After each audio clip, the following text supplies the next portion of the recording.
Hello, everyone. Welcome to our session titled Transitioning to Adult Living. My name is Lindsay Nans, and I'm one of your presenters for our session today.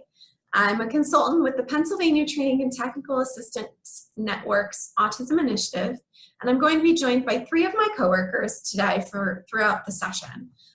Erin Shields, Jolynn Jackson, and Carrie Collins, who are also consultants with the Autism Initiative's efforts. Our session today will focus on the population of students with autism spectrum disorder who are nearing the transition out of secondary education and into adulthood. We want to emphasize that this session was developed from our experience as consultants providing training and technical assistance to public school classrooms across the state of Pennsylvania on the implementation of evidence-based and behavior analytic interventions. We are not researchers and we are not working in clinics. Our work consists of hands-on in-classroom training and technical assistance, using whatever resources are available within the context of the classroom with which we are currently supporting. The content in this session should not be viewed or interpreted as IEP goal recommendations. As we are not members of any IEP team, the content you should simply interpret this content as just programming considerations that you might want to make as educators. So you and your IEP teams who are working with this population of students. Our mission at Patton is always to support the efforts and initiatives of the Bureau of Special Education and to build the capacity of local education agencies to support the services or to support students who receive special education services. Our goal for each child is to ensure IEP teams begin with a general education setting with the use of supplemental aids and services before considering a more restrictive environment. Throughout this session, we will discuss the following topics. I'm going to provide a little overview of some of the available data out there on autism spectrum disorder among adults and adolescents. Erin will cover the assessment process and prioritizing and selecting appropriate skills for teaching. Jolynn will cover teaching procedures and considerations for instruction. Carrie will be covering staff training and treatment fidelity. And lastly, I'll wrap up with a few closing points. As I mentioned, I'm going to start with an overview of some of the available literature or data that exists on autism spectrum disorder in adolescents and adults. The research is fairly limited in this population, so this is going to focus primarily on providing you with some of these statistics on outcomes for individuals with autism following high school. In 2017, the Center for Disease Control and Prevention conducted a study to estimate the number of adults living with autism spectrum disorder in the United States 18 years or older. This number is estimated to be nearly 5.5 million people, or 2.21% of the population, the adult population. Prior to this study, there was limited to no data on adults living with autism, as existing monitoring systems were in place for studying the prevalence among children, but not necessarily for adults. As with school-age children with autism spectrum disorder, they found that autism is higher among males than with females. Most recently, the CDC is funding research to follow up on 16-year-olds who were previously already diagnosed by age 8 years of age. This project, called the Study to Explore Early Development Teen, seeks to track those children as they transition through adolescence and into adulthood. These projects will provide important information about service needs during the transition from school to adulthood, as well as special education service needs related to transition planning. Each of these studies is completed by the Autism and Developmental Disabilities Monitoring Network, which is the largest population-based surveillance project that uses both educational and individual health records. Pennsylvania is part of the Autism and Developmental Disabilities Monitoring Network that's been established by the CDC. There's only a handful of states that actually participate in this research, and Pennsylvania does happen to be one of them. Here's the breakdown of the percentage of individuals in Pennsylvania across age groups. This census also aligns with the national data suggesting the prevalence among males is higher than females. So as you can see, 25.1% of the population with ASD is aged 13 to 17, 12.6 is 18 to 20, and 32.1% age 21 and over. That was in 2014. There's probably new projected numbers out at this point when they do the study again. These next two slides highlight a few of the findings from the National Autism Indicators Report conducted in 2017 by a team at Drexel University. This report gathered data in survey form, and the report's findings only represent people who were able to access developmental disability services because they had a significant level of functional impairment. They were eligible for developmental disabilities services in their state, and they or their caregivers were able to navigate all of the steps that were necessary to get the services. It includes people with autism spectrum disorder that use developmental disability services in 31 different states. Of worthy note on this particular slide is that paid community-based employment was the least common outcome for adults with autism spectrum disorder. It was the least common outcome for them to have a paid job. Only 14% held a job for pay in the community, but about a quarter of adults with autism spectrum disorder in this study had employment as a goal in their service plan. 29% that did have a job did not select the job themselves, but it was chosen for them. 27% had no work or day activities. These are just a few of the other statistics that they found throughout this report. The National Autism Indicators Report was also done in 2015 with a focus on adolescents entering adulthood after high school. So that age group pretty quickly right after high school and entering their early 20s. The results were concerning, and they suggest a very strong need for school systems to help better prepare students for entering young adulthood. We are still not quite doing it right, and we're not doing the best that I think we probably can, but you know, the hope is that with some of these studies that have come out, they can help districts or school systems gather the data needed to provide the appropriate level of support. This quote is taken from the report. Young adults with autism have a difficult time following high school for almost any outcome that you choose. Working, continuing school, living independently, and participating in the community, and staying healthy and safe. To complicate matters, many of these youth begin their journey into adulthood by stepping off of a services cliff. Access to needed supports and services drops off dramatically after high school, with too many having no help at all. Again, this just highlights the need for educators to prioritize instructional time for skills that will lead to as independent living as possible after high school. Let's look at some of the statistics now from this 2015 report. About a third of the individuals, or 37%, in this report never got a job or continued their education following graduation. But for those that were able to obtain employment in high school, they were also able to obtain and keep employment in their early 20s. That number is at 90%. So it's pretty substantial. It's a pretty great number. This highlights the importance of emphasizing the teaching of employability skills in order to assist students in obtaining employment while they're still in high school.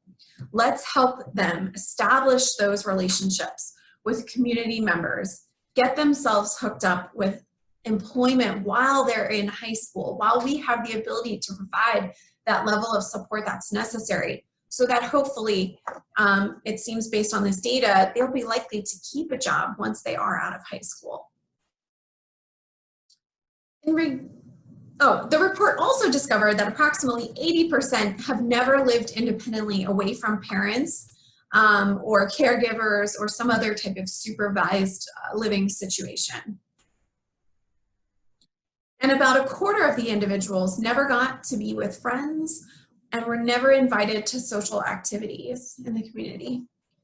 So while activities of daily living, such as laundry, cleaning, and hygiene are important, this statistic highlights the need for educators to also include a focus on fostering genuine relationships with others in the community.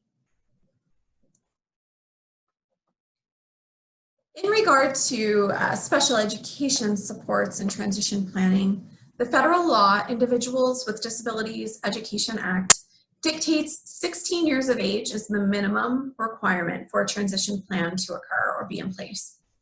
Pennsylvania happens to require a little bit more strict timeline at 14 years of age being the minimum.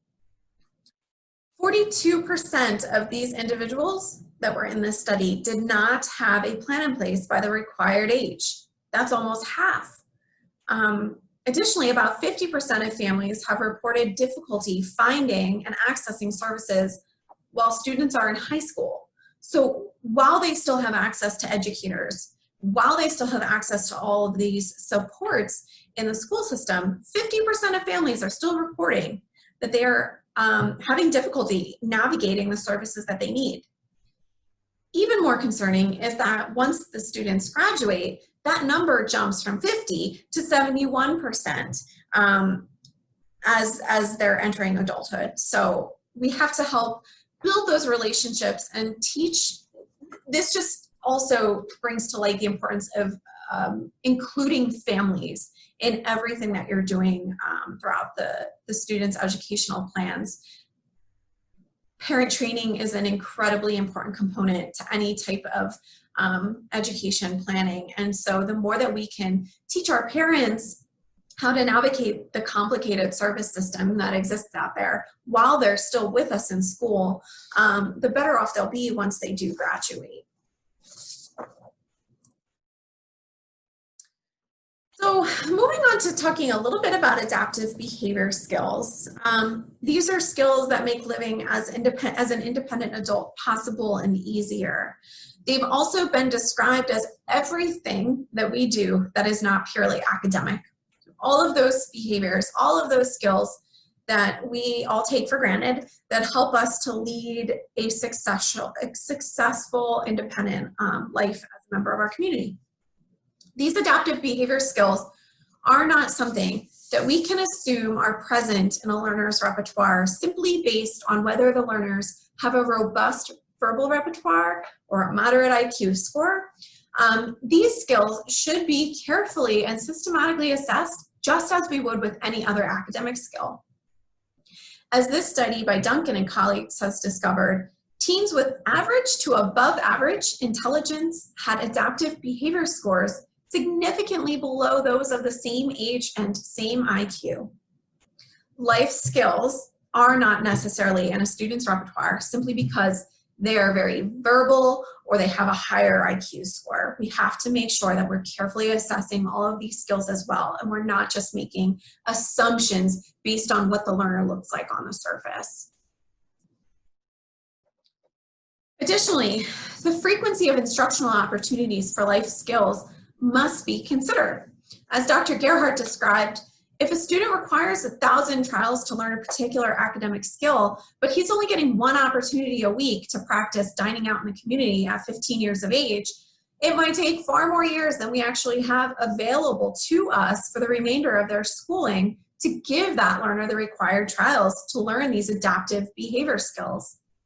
It's important to analyze student learning history and data to make the frequency of instruction that is likely needed to learn these skills, and these type of skills are no less important in preparing our students for adulthood than the academic skills that they may be learning.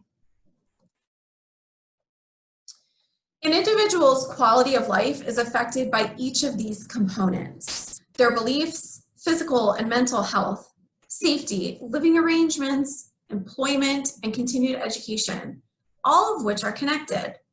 Someone's employment or their continuing education affects their living arrangements, which can affect their safety and their health. The more that you continue your education, the greater your likelihood for obtaining employment that will lead to better pay, which will then obviously open you up for better housing opportunities, more safe environments, better health and safety all around. If we reference back to some of those data points that we reviewed a few moments ago, 37% of the individuals in that National Autism Indicators report were found to not have any employment or continuing education after high school. That means that one or two of these pieces, at minimum, are missing. And I bet more than two are actually missing, but at minimum, one or two of these pieces are missing. The longer that one goes without employment, the harder it actually becomes to obtain employment. And as we know that everything is connected, this is going to have an impact on each of the components of these, each of these other components for these individuals, and ultimately then on their quality of life. It is critical that we as educators and behavior analysts, anybody invested in the education of our students, focus on taking an individualized approach to assessing and teaching the necessary skills involved in each of these domains as early as possible. Begin with the end in mind. Hi, my name is Erin, and next we'll be speaking more about assessment and programming. In order to start teaching the skills that students will need when they transition out of high school, it is important to start with assessment. Assessment should be individualized and geared toward the desired outcomes for that particular student. As Lindsay said, it is important to know the desired outcome so that we can begin teaching towards it as soon as possible. And in order to begin teaching, we must first know what the student already knows and doesn't know, or what they are and are not able to do yet. In order to do that, we begin by assessing the student's language skills. These are the verbal operants based on B.F. Skinner's analysis of verbal behavior, which I will cover just briefly. The first verbal operant is the demand, which is a request. The antecedent, or what comes before the behavior, is motivative operation. You have to want something before you can ask for it. In this example, the student sees and wants a cookie.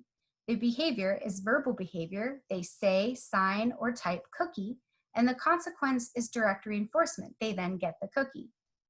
While we start by teaching students to be able to demand or request for their basic wants and needs, eventually we work towards more advanced types of demands that can be particularly relevant in this transition to adult living. For example, it is important for a student to be able to know how to demand to a manager or supervisor for a missing item that they need to complete a task, or to be able to demand for information when they need to know something. So these are very critical skills that we want to work towards. The next verbal operant is a tact, which is a label. The antecedent is sensory stimuli, seeing, hearing, smelling something in your environment. In this example, the student sees or smells the cookie, and the behavior is verbal behavior. They say cookie and label the item. The consequence is non-specific reinforcement. So in this case, they weren't asking for it, they didn't want the cookie, perhaps it was just a picture of a cookie that they were labeling, and so the consequence isn't that they received the cookie, it might be something non-specific such as praise, saying nice job, or you're right, that is a cookie. Again, this is a very important skill to be able to label and tact not just the basic items in your environment, but also things like the parts and features of those items, what type of class or category they belong to. So these are all skills that we can work towards. The next is the intraverbal, which is commonly referred to as conversational skills such as answering questions or fill in the blanks. The antecedent is verbal stimulus. Someone says something. In this example, someone says, "What do you eat?" And the student responds by saying cookie. So the behavior is verbal behavior, and the consequence is once again non-specific reinforcement. The next is the echoic, which is what it sounds like, an echo. The antecedent is a verbal stimulus. Someone says cookie. The behavior is verbal behavior. The student repeats all or part of the antecedent. So in this case, the student responds by saying cookie, and the consequence is non-specific. Other relevant operants include receptive or listener responding. This is the ability to follow directions. The antecedent is verbal stimulus. Someone says, touch the cookie, where maybe there's an actual cookie or picture of cookie present amongst other objects or pictures. The behavior is nonverbal behavior. The student touches the cookie, and the consequence is nonspecific reinforcement. Again, this is a critical skill because it starts with being able to follow directions like that simply amongst a few items on a table, for example, but eventually works towards being able to follow multiple step directions independently. The next is imitation or point-to-point correspondence.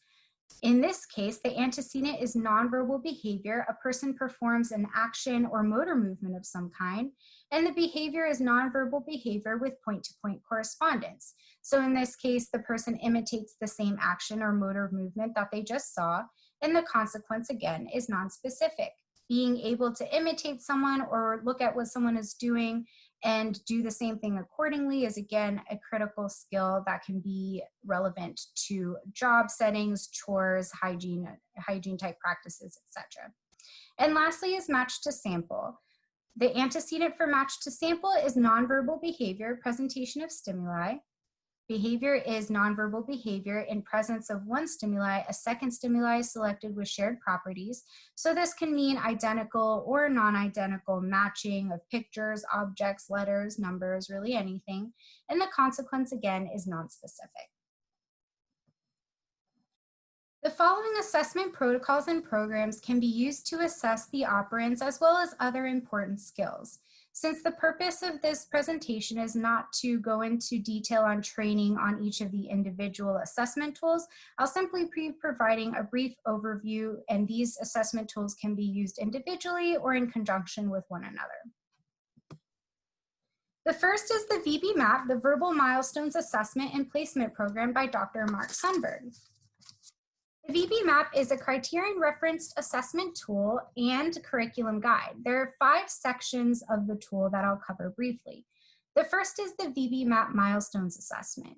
It consists of 170 measurable learning and language milestones that are sequenced and balanced across 3 developmental levels: 0 to 18 months, 18 to 30 months, and 30 to 48 months. Skills include the operants that I just covered, as well as other play, social, and pre-academic skills. The next section is the Barriers Assessment. This is an assessment of 24 common learning and language acquisition barriers. Examples include things such as behavior problems, issues with instructional control, defective MANs, scrolling, and failure to generalize. The purpose of the Transition Assessment is to identify barriers to learning and success in order to develop intervention strategies. The next section is the Transition Assessment. This section consists of 18 areas and can help identify whether a student is making meaningful progress and has acquired the skills necessary for learning in a less restricted educational environment. Therefore, some teams that utilize the VB-MAP actually use this section to help guide decision-making regarding inclusion. The next section is the Task Analysis and Supporting Skills section. So it actually includes a significant amount of task analyses related to all of the different milestones noted in the first section, with the exception of echoic and vocal sections.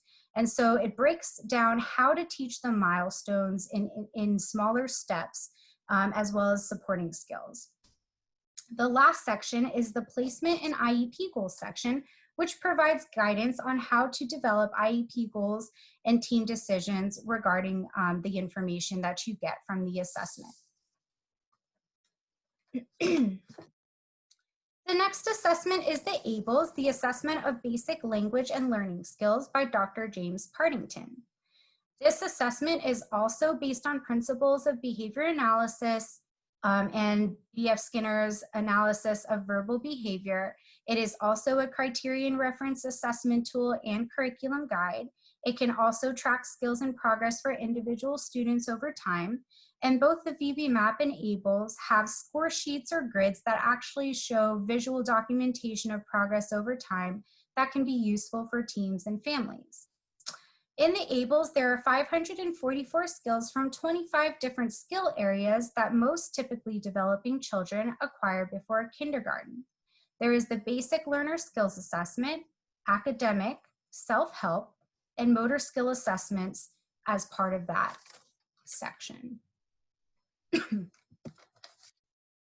And last is The Essential for Living by Dr. Patrick McGreevy.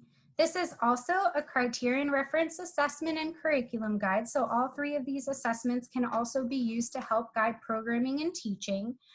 It is also geared towards use for both children and adults with moderate to severe disabilities. The domains included on this assessment are communication, language, daily living, social, functional, academic, tolerating skills, and severe problem behavior. The skills are sequenced from must have, should have, good to have, to nice to have. So essentially from most to least essential. The must have skills are called the essential 8, and they include making requests, waiting, accepting removals, completing previously acquired tasks, following directions, especially regarding health and safety, and completing daily living skills, and tolerating different situations. The team should decide which functional skills, including those related to independent living and job readiness, the student will need in order to achieve their outcomes. Time is not unlimited, therefore it should be spent teaching towards outcomes of social validity. How do we determine what are outcomes of social validity? This excerpt from Wolf in 1978 asks 3 critical questions when considering outcomes of social validity. Number 1, the social significance of the goals. Are the specific behavioral goals really what society wants? Number 2, the social appropriateness of the procedures. Do the ends justify the means? That is, do the participants, caregivers, and other consumers consider the treatment procedures acceptable? Number 3, the social importance of the effects. Are consumers satisfied with the results? All the results, including any unpredicted ones? We have come to refer to these as judgments of social validity. So again, if we're asking ourselves, what are the outcomes that we desire for an individual student that the team is coming together to say that this is what we want long-term and therefore would like to begin teaching towards those outcomes, how do we determine whether these outcomes are appropriate? Are they of social validity? Are they long-term going to be what should be prioritized because they're most important for the student? This is an example from Dr. Gerhardt in 2018 that asks 20 important questions that can be used for the application of social validity. Considerations include, is the skill derived from a comprehensive and ongoing assessment? Is the skill a prerequisite to a more complex yet important skill, such as identifying letters as a prerequisite to reading? Is the skill one that can be of use across multiple environments? Can the skill be acquired by the student in a reasonable time frame? Is the skill one that will still be useful in 3 to 5 years? Is the skill one that lends itself to an acceptable degree of instructional intensity? Once acquired, is the skill one the student will use with sufficient frequency that it will be easily maintained? Is this skill the most direct, simplest way to achieve the desired outcome? Again, this is an important consideration, especially when we're talking about students that might be nearing the end of their educational careers. Is this the simplest way to teach something? Is it the most straightforward way of getting to that desired outcome? Does the skill improve the student's ability to communicate? Does the skill support social inclusion and/or peer relationships? Does the skill ultimately promote independence via adaptive behavior? Does the skill ultimately promote independence via self-management? Does the skill ultimately promote individual safety skills? If the skill uses high tech, is it the most current tech available? Is the skill one that the student might find enjoyable? Is the skill one that contributes to the student's health or a healthy lifestyle? Is the skill one that is culturally relevant? Is the skill of importance to the student's family? Is the skill one that has relevance to future employment? And is the skill one that has relevance to future life in the community outside of the family home? So these are all considerations for the application of social validity of determining what the outcomes are for each individual student and are they the most important or in what order of priority should they be taken. Once socially valid outcomes have been established and the student's skills have been assessed, decisions can then be made regarding programming. This includes what to work on and in what order, target selection, and how to teach. Next, we're just going to be showing a few examples of how one high school is targeting these important skills geared towards transition for their students in their life skills and autistic support classrooms. We understand that every school and district is different.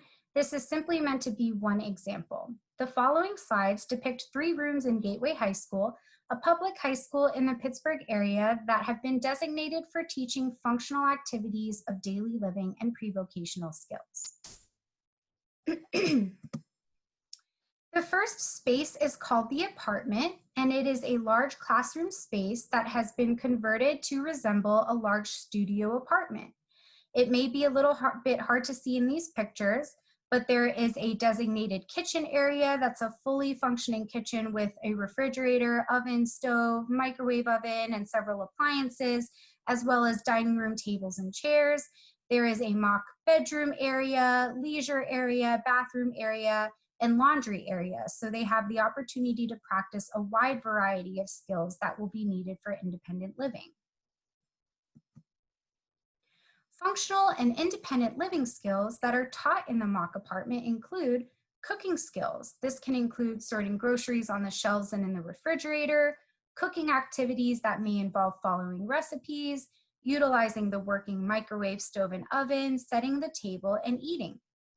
Cleaning skills, such as washing dishes, making the bed, dusting and wiping, sweeping, vacuuming, and mopping.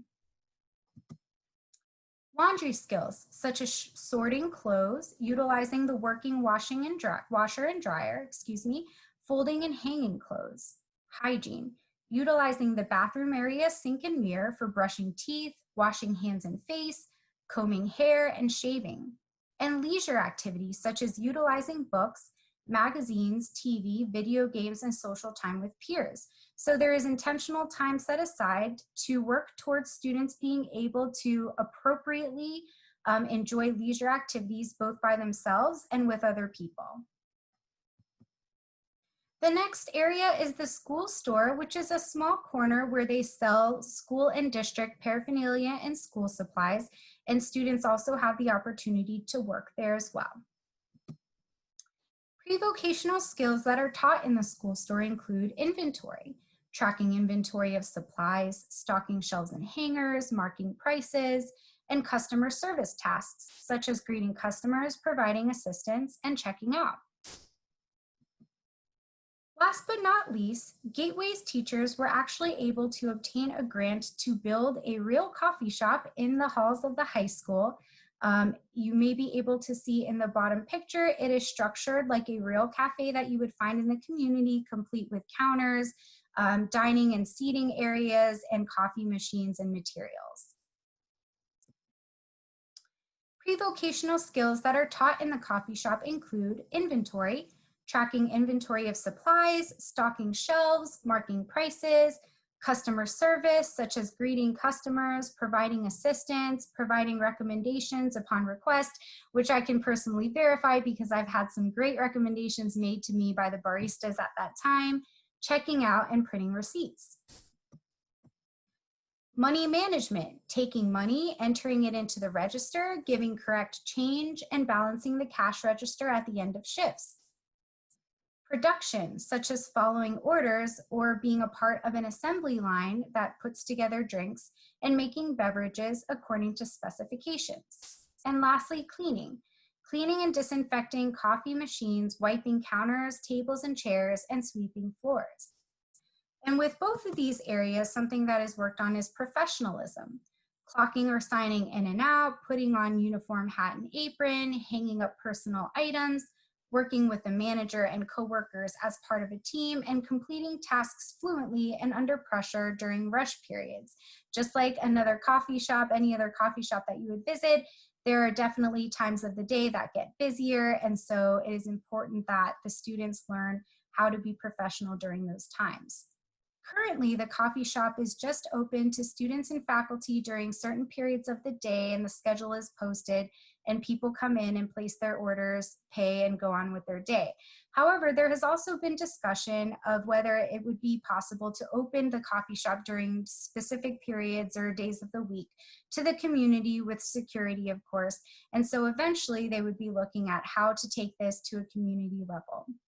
Now, we understand that not every high school has access to a beautiful coffee shop that has been able to secure the grants to build something like that sort of from scratch. We completely recognize that. We work with many teachers who don't have access to something like a real coffee shop, but have been able to procure the funds to be able to get, for example, a coffee machine or Keurig and set up a coffee cart or corner of their classroom. So again, this is simply meant to be an example of real life rooms that have been created to specifically work on independent living skills and pre-vocational job skills, but this can be adapted based on the classroom or home environment that you're working with, to create as many opportunities as possible for these students to learn and practice these skills. Target selection. Students may participate in the same areas or even the same activity while working on different target skills. So this is a very important note to make because all of the students in the life skills and autistic support classrooms have access to all three of those spaces that I just described. However, what they work on and what they need to learn are individualized to them according to the assessment, as we talked about. Each teacher knows what each individual student knows needs to practice and work on. And so even in the context of the same space, students can be working on many different things at the same time.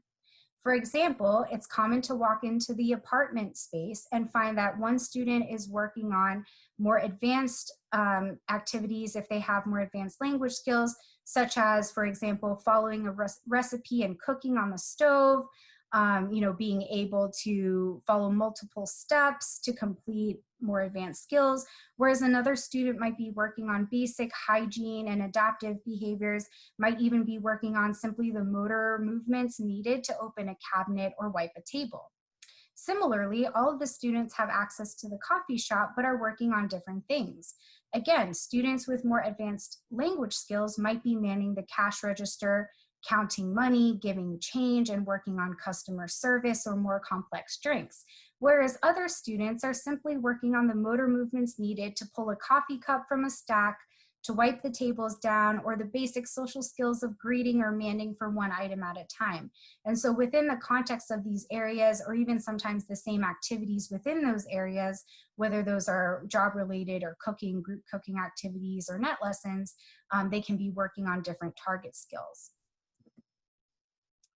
As you assess the students, individual student skills and the activities that are most relevant to teach first, separate skills by what they are and are not able to complete independently yet. So again, you have identified long-term outcomes that are socially valid, that the team agrees are good outcomes for that student. You've assessed their verbal operants, their language skills. You've utilized other assessment to determine where they are currently. And then you may need to assess their individual schools in the areas or activities that you have access to. In the example that I just gave, students are not just assessed in the classroom using the assessment tools and verbal operants based on basic pictures or curricula. They're then taken into the apartment or cafe to see what they're able to do independently already. What they can do is then practiced. What we want is for students to be able to practice with frequency the activities, even if they can already do them, especially the ones that are going to be most relevant in their day-to-day life. And what they can't do, we need to teach. We need to decide what the most important skills are so that we can target those first. Again, in some cases that might mean focusing more on money skills, job skills, and for others that might be completing basic hygiene or self-care type skills, being able to participate in leisure activities appropriately with minimal adult supervision other than being in the classroom. So working towards the skills for that individual student based on the priorities, working towards their outcome. And here to talk more about how to teach those skills is my colleague, Jolyn. Hi, so I just wanted to jump in now and talk to you guys about teaching procedures. I know my colleagues have already covered with you the research related to programming and the importance of setting up programs for aged students moving into post-secondary and other placements. And I know another colleague, Erin, had just discussed with you guys about assessment and target selection, which are critical pieces. So knowing the research, the target selection, and the assessment process, it's then important to look at how are we going to teach these targets? What are the different methods that we can use with our learners? Not every learner is going to respond to the same teaching procedures or the same methods of instruction. And some learners are going to use a variety of methods of instruction in order to be successful and learn the skills that they need to learn for transitioning to adulthood. Throughout my session, I'm going to cover with you guys the various teaching procedures that could be used. Some will use all of them, some will use some of them, and others will use pieces of them. So I can go into great detail about each one of these individually and do a presentation in itself, but instead I'm going to kind of go through a small piece of each one of these, summarize how you can use them, the teaching procedures, the data systems, and some photo and video samples to illustrate how these are possible in the classroom setting and then also outside of the classroom setting. Teaching procedures that are critical would include task analysis, backward, forward, and chaining, intensive teaching, manding, fluency, and natural environment training. There are several other types of teaching procedures that can be used when working with our students that are approaching adulthood, but these are just some of them to give you guys a starting place. The first one I'm going to go through with you guys is the task analysis. A task analysis is complex skills that are broken down into smaller, teachable units, creating a series of sequential ordered steps. So what that really means is we can take any job, any task, any independent skill, ADL task, leisure skill, and break it down into very small steps so that they're teachable. So we could target for our learners what it is that they need to do successfully in order to accomplish the entire task or the entire leisure activity. So just like when we make a to-do list for ourselves for what we want to accomplish during the day or during work, we can make that same type of to-do list just for one task in itself. So if I wanted to make a bowl of cereal, I know that I could break that into very small steps. First, I have to select the cereal. Second, I have to get my bowl. Then I have to get the scoop. Then I have to get the spoon. Then I need to pour the cereal into the bowl, pour the milk into the bowl, and then I have my breakfast is ready. So just with that small example, I listed out 9 different steps that it takes to create one completed task of making a bowl of cereal. So the task analysis is a really nice way to break down those complex skills into very small units. To conduct a task analysis, you first need to determine the sequence of behaviors that are necessary to complete the given task efficiently. So just like I mentioned to you now, I gave you the 9 steps that it does to make a bowl of cereal. What are the most efficient ways of going about this? It also needs to be individualized based on age. So what I'm going to break down into a task analysis for an 18-year-old would look very different than what I'd break down for a 5-year-old. For an 18-year-old, things I may look at is putting on deodorant, fixing their bed, vacuuming the floor, washing the windows, and making various meals, as well as engaging in some leisure skills, such as watching a movie, looking through a magazine, finding music on an iPad. So these things are all age appropriate. Those are not the same skills I would go in to make a task analysis for a 5 or 6-year-old. Those would look much different. They may be more play-based or things that are happening in the classroom setting. So it's really important to take that into consideration, like we've talked about previously in the presentation. Also, skill level. What's really important here is some of our learners are going to have a large range of language repertoires where they are able to learn a task analysis much quicker because they have the language to guide their behavior, which I'll talk a little bit more in detail later in the presentation. Some skill levels with limited language repertoires, we're going to have to teach the task analysis much differently using more physical and partial physical prompting. So it's important to know the skill level, how far you have to break down the skill, and then align it with the level learner that you're working with. That being said, some of our learners that have more language, you may need a task analysis that just has 6 or 7 steps to break down the skill. students that need the skill broken down into much smaller units because their language base is limited, you may have 45 steps in order to complete an entire task. And then the prior experience with the participant. So when you're setting up a task analysis, if the learner has a previous history doing a similar task, the task analysis may not need to be as detailed. So if I already know how to wash the windows, now I'm wiping the table may be much easier because I've already know to grab my spray bottle and my towel, and I already know the motion that it takes in order to get the area clean. So you can look at those experiences for the participant in order to determine how detailed the task analysis needs to be. They can then be written out by observing the learner actually engaging in the task that you want them to complete, and then documenting what steps they had a difficult time with and where you need to break it down. You can also perform the task yourself as the instructor to see which steps are most critical in creating the task analysis. And another piece would be looking and talking with the experts if your individual is going into some type of job placement, talking to the people that work at that job placement and seeing what are the critical steps in order to complete this task successfully with their colleagues. So if they are going to work at a hotel and fold towels, it would be important to talk to the employees at the hotel and to determine what the task analysis should look like. Here are a couple of examples of the task analysis. So in these ones here, you can see that on the top grid, we have using the restroom, washing your face, brushing your teeth, and brushing your hair. On the brushing your teeth, you can see that's broken down into almost 10 or 12 steps. These are really nice user-friendly data sheets because it's almost like a to-do list with a checkbox that the students can self-monitor their skills as they're completing them, or you can have an instructor completing the task analysis and indicating what was successful and what was not and where the prompting needed to occur. In the grid below, you can see it's a little bit more complicated in breaking down the skill into more steps for the brushing the teeth. I don't have the whole task analysis up here, but you could see just in the first 16 steps, we still haven't completed the entire task. So this is broken down much more into detail, which would align to the level learner that you need. And task analysis is really looking at that chain of behaviors.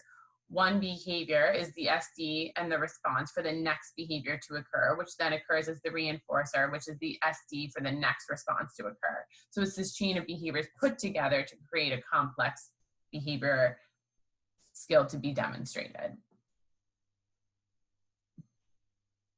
The way we can go about going through this is using the chaining, right? Chaining links specific sequences of stimuli and responses to form new performances. So just like I was mentioning, in that task analysis, the breakdown will then bring us to doing the chaining. So once we have all of the skills listed, we then chain those behaviors together to create the final complex repertoire.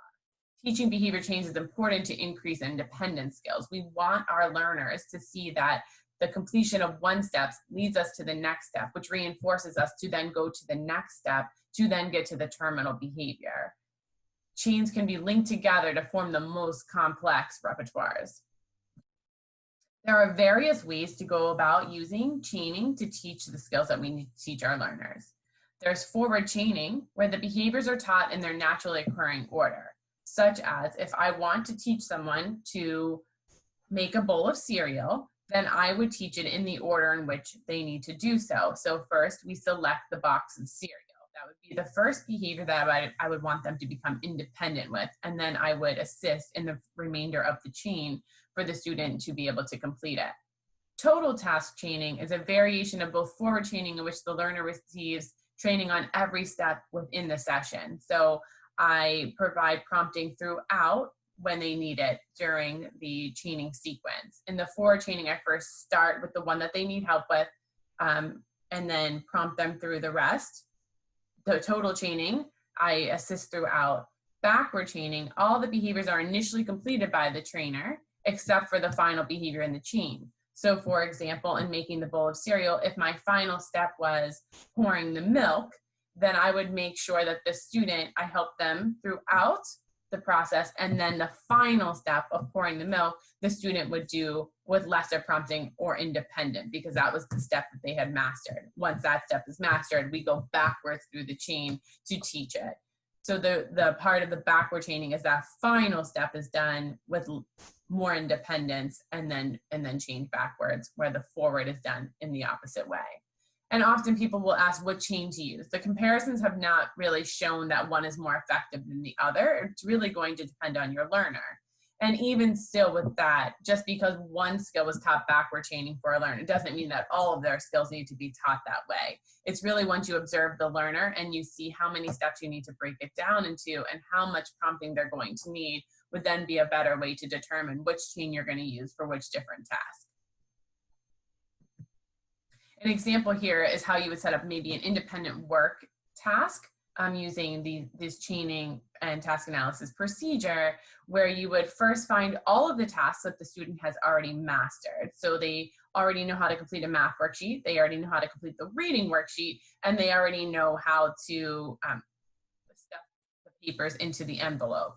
So now that I know that they already know how to do these 3 tasks independently, can I chain them and put them together to complete the entire sequence of behaviors and have an independent time of 20 or 30 minutes while working on a set of different skills? So what I would need to figure out here is, what is my targeted step? What I would potentially find out with this learner is they have a hard time going from task 1 to task 2. So once the math worksheet is completed, they have a moment where they don't go directly into chaining the behavior to get the reading worksheet. So that would be my targeted behavior, where I would then provide the prompt for them to get the item that they need, and then they would complete the worksheet. Once I identify where that targeted level is, each day that I have them perform this task, I would first opportunity do a probe, do a trial where I see, are they able to do it independently, circling yes or no. If they are not able to go from task 1 to task 2, I would circle no, prompt them throughout the day errorlessly, and then the next day probe again to see if they were able to get it.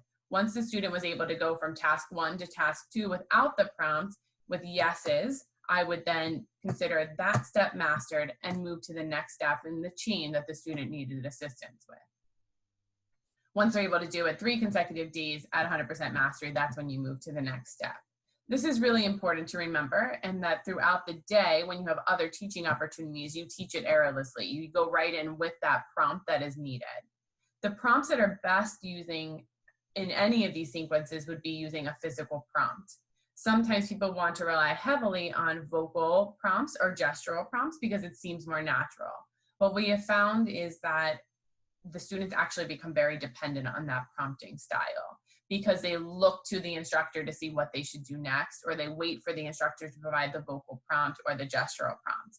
If we provide the prompt from behind, then we know the student is engaging in the behaviors that he or she needs to perform, and they see themselves engaging the behavior, which then is the SDE response sequence that we want to engage in doing these chained behaviors. So if we rely too heavily on vocal and gestural prompts, we'll often see when the student completes the first task, they will then look to the instructor to see what to do next. If the instructor is not available, then they stop doing the task. Same thing can happen in the workplace. If we're helping a student to learn how to wash the windows, and we are teaching them with vocal or gestural prompts, when they are looking to get their rag and they don't see it and they look to us, if we're not there, then they're not able to complete the entire task. But if they know that they need to reach across the table to grab the rag because they've been physically prompted from behind with very limited vocal and gestural prompts, then the student is more likely to become independent in these skills much sooner. Another piece with the task analysis and chaining is really to make sure that students are at 100% accuracy or 100% mastery, because if they forget a step, if they're only at 90% and one of those steps was to dry the window, then they actually did not complete the task successfully. So we have to hold the bar high that they're at 100% of completion of all the tasks steps in order to be independent in that skill, because we can't just skip steps in between and say that they're successful. So it's important to remember that we are looking for independence, prompting from behind with physical and partial physical prompting, making sure that the prompt is most effective but least intrusive. So we want to make sure that the student himself is engaging in the behavior and not that the instructor is physically managing so much that they're not actually engaging in the behavior themselves. So just enough of a prompt to get them to engage, but not too much that they become prompt dependent on the physical. Throughout any of these procedures, you want to make sure our students aren't becoming prompt dependent. So we have to always look at our prompt levels and our prompt weighting, as well as our data systems to make sure we're reaching mastery. Here's a photo sample of one of our students receiving that physical prompt from behind, like I mentioned, making sure that he himself is actually pouring the soup into the pot. So he's working on the final step of making the pot of soup, and he is receiving prompting through a total task. So throughout the different parts of the chain, the instructor is assisting him. But you can see that it's he that is the one that's engaging in the task. Another important component to teaching procedures, we'd be looking at intensive teaching. Intensive teaching is a great format in order to teach the language skills that our students need in order to complete a task. It's much like discrete trial training, where our students are going trial by trial through different various verbal operands that were explained earlier in the presentation to make sure that they're building a strong foundation of language.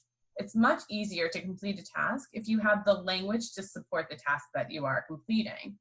For example, if you are washing the windows, it's really helpful to have the language about the window.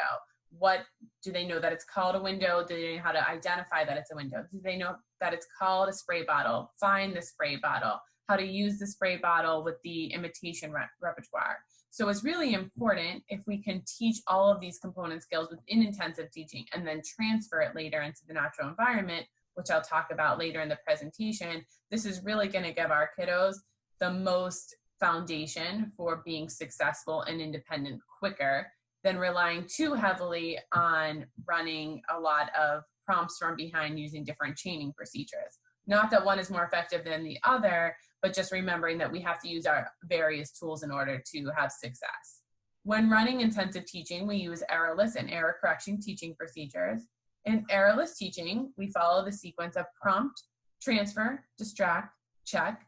And what that simply means is a target that's selected, such as what we were discussing earlier around target selection, we would want to select a target, teach it with the prompt immediately. So what is it? Dishwasher. Then I would ask again, what is it for my transfer? And the student will respond dishwasher with no prompt. Some distractors are simply going through other known items related to the task and then coming back and doing a check trial to see if the student can recall the targeted response after some trials in between. It's a really nice sequence to follow, both in intensive teaching, in the natural environment, and throughout the school day and in various job placements, because it's a really nice way for our students to be successful with that immediate prompt rather than having opportunities for scrolling and incorrect responses. Although we do know incorrect responses occur, so that's why it's important to have some tool or method for error correction. Often we use error correction procedures that are end, prompt, transfer, distract, check. The simple part of the end is when the student makes the error, you end the trial, pause for a brief moment, and then represent the SD with the prompt. This allows our students to end the trial that was incorrect and not access any reinforcement, and then come right back from the top, learn the answer correctly the first time, followed by another opportunity to respond without the prompt on the transfer, the distractors for their knowns to see if they can recall some knowns as well as have that delay before running the check trial to see if the student can then get the missed response on the check trial. So it's important for teachers to have some methods in which how are we teaching targets and how are we going about if an error occurs. So those are the teaching procedures that we use often in our classrooms. And selecting the targets from across the operands. We know that if we can teach across the operands, we're teaching a foundation of language to build a basis rather than sticking with just one operand at a time. It's great if students can label items in their environment and also follow directions or be able to identify items using a listen or response. If we only train one area, we're going to have dysfunctional language. So it's important to teach across the operands. And we want to make sure at this age, moving into adulthood, that if we are using intensive teaching methods throughout the school day, we want to make sure our targets and our knowns are related to activities of daily living, job tasks, leisure activities, and anything else that is very applicable to that learner in their community or their next placement that they're moving into. We want to make sure that their time at the table is well spent and that the language that we're teaching them builds into something very functional. For example, to set up an IT card sort, some materials that you would use be pulled right from the chain. So what that means is maybe if you were teaching them to wash the table, you would have photos or actual objects within the intensive teaching of the towel, the spray bottle, and the table, and can teach potentially the tact related to those items, the listener responses related to those items, and any other operants that are appropriate for that learner.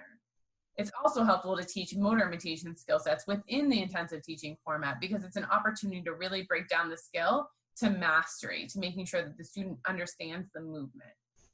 In elementary, we often are teaching our students very simple motor imitation movements initially, such as do this, or do this, or do this, and often ask, why are we spending all of this time doing it? Because later, when our students are older, we want them to be able to follow an imitation repertoire in order to respond to something very functional. So if I'm teaching them how to wash the table or wipe the window, I can simply say, do this, and they can imitate it and do this, and then have success in completing the job task. They often can then watch their peers completing a task, and just through observation with strong imitation repertoires, may be able to replicate that same skill set. Some echoic phrases are also important, making sure students can repeat back phrases that are critical to completing a job task, being in the community, engaging in a leisure activity. So often we can choose things that some of the peers may be saying. In Pittsburgh, we often will say, go Steelers. It's important for our kids to be able to echo that back. So if they're in that opportunity, they can then repeat that same phrase during some type of leisure activity with their peers. Also, long term, we'd want them to be able to echo longer phrases so that it can help them engage in more complex language tasks. So I can teach them to say the following things: get your keys, your wallet, and your cell phone. They say, get your keys, your wallet, and your cell phone. Now that they can echo that later, when faced with a complex LR direction, they can use that echoic behavior to then guide their response. So often we do this in our own homes. My husband will say, can you bring up the laundry and put away the towels? Well, then I get distracted, but I can say to myself, get the laundry, put away the towels, get the laundry, put away the towels, and then I'm more successful in completing the task because I am able to echo it and repeat that self-rehearsal until the job is completed. So those echoic phrases may start simple, but become more complex later. LR target selection is also important, making sure you're following some of those same directions that would be provided in a job task and ADL performance. Get the spray bottle, push in the chairs, find your deodorant, put your toothbrush in the drawer, so we can get more complicated, but making sure they can follow those LR directions, simple identification, to more complex LR complex directions. TAC targets will also be critical throughout the intensive teaching process because it can really help us to teach our learners how to engage in labeling things within their environment, which will then align to them following more complex directions in the future too. So making sure, can they tact the basic items that they need in the kitchen, in the living room, in their bedroom, in their bathroom, in the job placement? Can they tact the actions of sweeping, wiping, rolling, pushing, pulling? Tact parts and features. Do they know how the different parts of things, the handle versus the blade versus the dial, and the door handle versus the cupboard handle? So making sure our students can really identify as well as label and tact the different parts and features of these components related to any job, ADL, or leisure skill. We can look at these and relate it back to any of our mastered chains, so that the students have the language to then help them perform the task more independently, as well as any open targeted chains. We can teach at the same time the language related to those within intensive teaching to help the student have a more efficient process in gaining the skill set. Here are a few samples of data systems that can be used when setting up intensive teaching for our older learners. On this skills tracking sheet, the teacher simply just broke down if they were working on things within the kitchen. Part of this is creating and making waffles, and other parts is just cleaning up in the kitchen itself. And so she selected some items that were critical for the learner to understand, such as the waffle maker, the whisk, the pancake mix, but then moving down further, do they know the dish rag, the dish drain, the garbage, the sink for later doing cleanup, and then the parts that would be necessary in the refrigerator when making the waffles? Can they identify the butter, the syrup, the whipped cream, as well as the refrigerator? And they can use those both as LR and as TACs. And then the parts and features are the same thing. So the different parts and features related to those items, making sure they can do the TAC and the LR, as well as the actions related to performing the tasks: stirring, pouring, cleaning, wiping, drying, rinsing. So you can see that the teacher took one skill of making waffles in the kitchen in one setting and broke down the different TACs and LRs that would help the student become more successful. Here's another skills tracking sheet of all of the various tasks that this teacher wanted the student to learn. And then those tasks will be either broken down into a task analysis and taught through backward forward chaining, or they'll be broken down into different operands to then teach the skills within an IT intensive teach session and see if it then transfers to them completing the task. So they could use it one of two ways, but they just made a list basically of all the different targets that they wanted the student to then leave the classroom being successful with before moving into adulthood.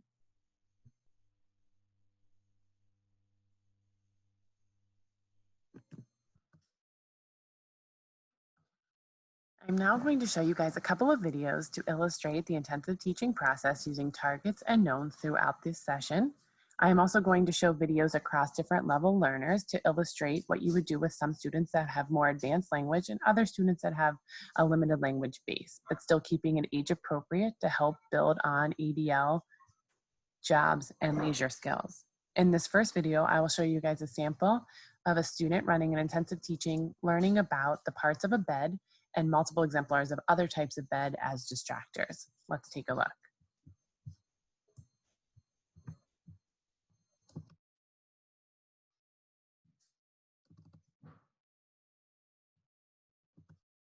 Springs. Box springs. It's the box springs. What is it? Box springs. Box springs. Good job. Okay, what type of bed is this over here? Bunk bed. Bunk beds. Good. And who's this guy right here? You know, Good. And what are those called again right here? box springs. Box springs. What is it?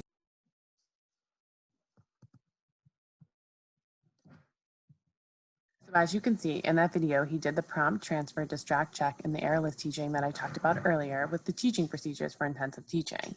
This next video sample is going to show you guys how to run an intensive teaching session with students that have more of a material sort, but are still preparing for job and independence.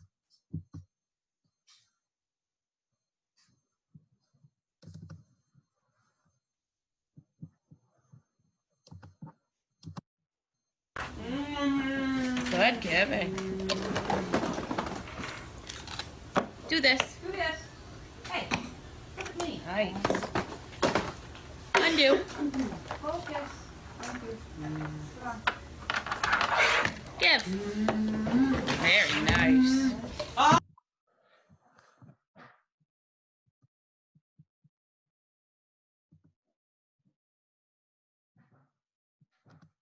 What's so nice about that video is that she uses all age appropriate materials and has him engaging in behaviors that he would typically engage with when presented materials similar to the ones that she gave during the session. In this last video sample, we are looking at a student learning adjectives at the table so that later he can run adjectives in the natural environment and be able to determine empty versus full, clean versus dirty. But we have to start at the table running with some intensive teaching to give him the language foundation that will help him in the natural environment. Let's take a look.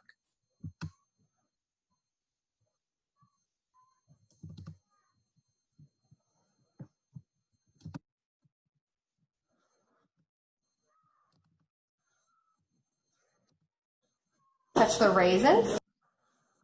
How does this feel? Hard. Hard. How does it feel? Hard. What is it? Rock. Touch the butter. How does it feel? Hard. Very good. High five.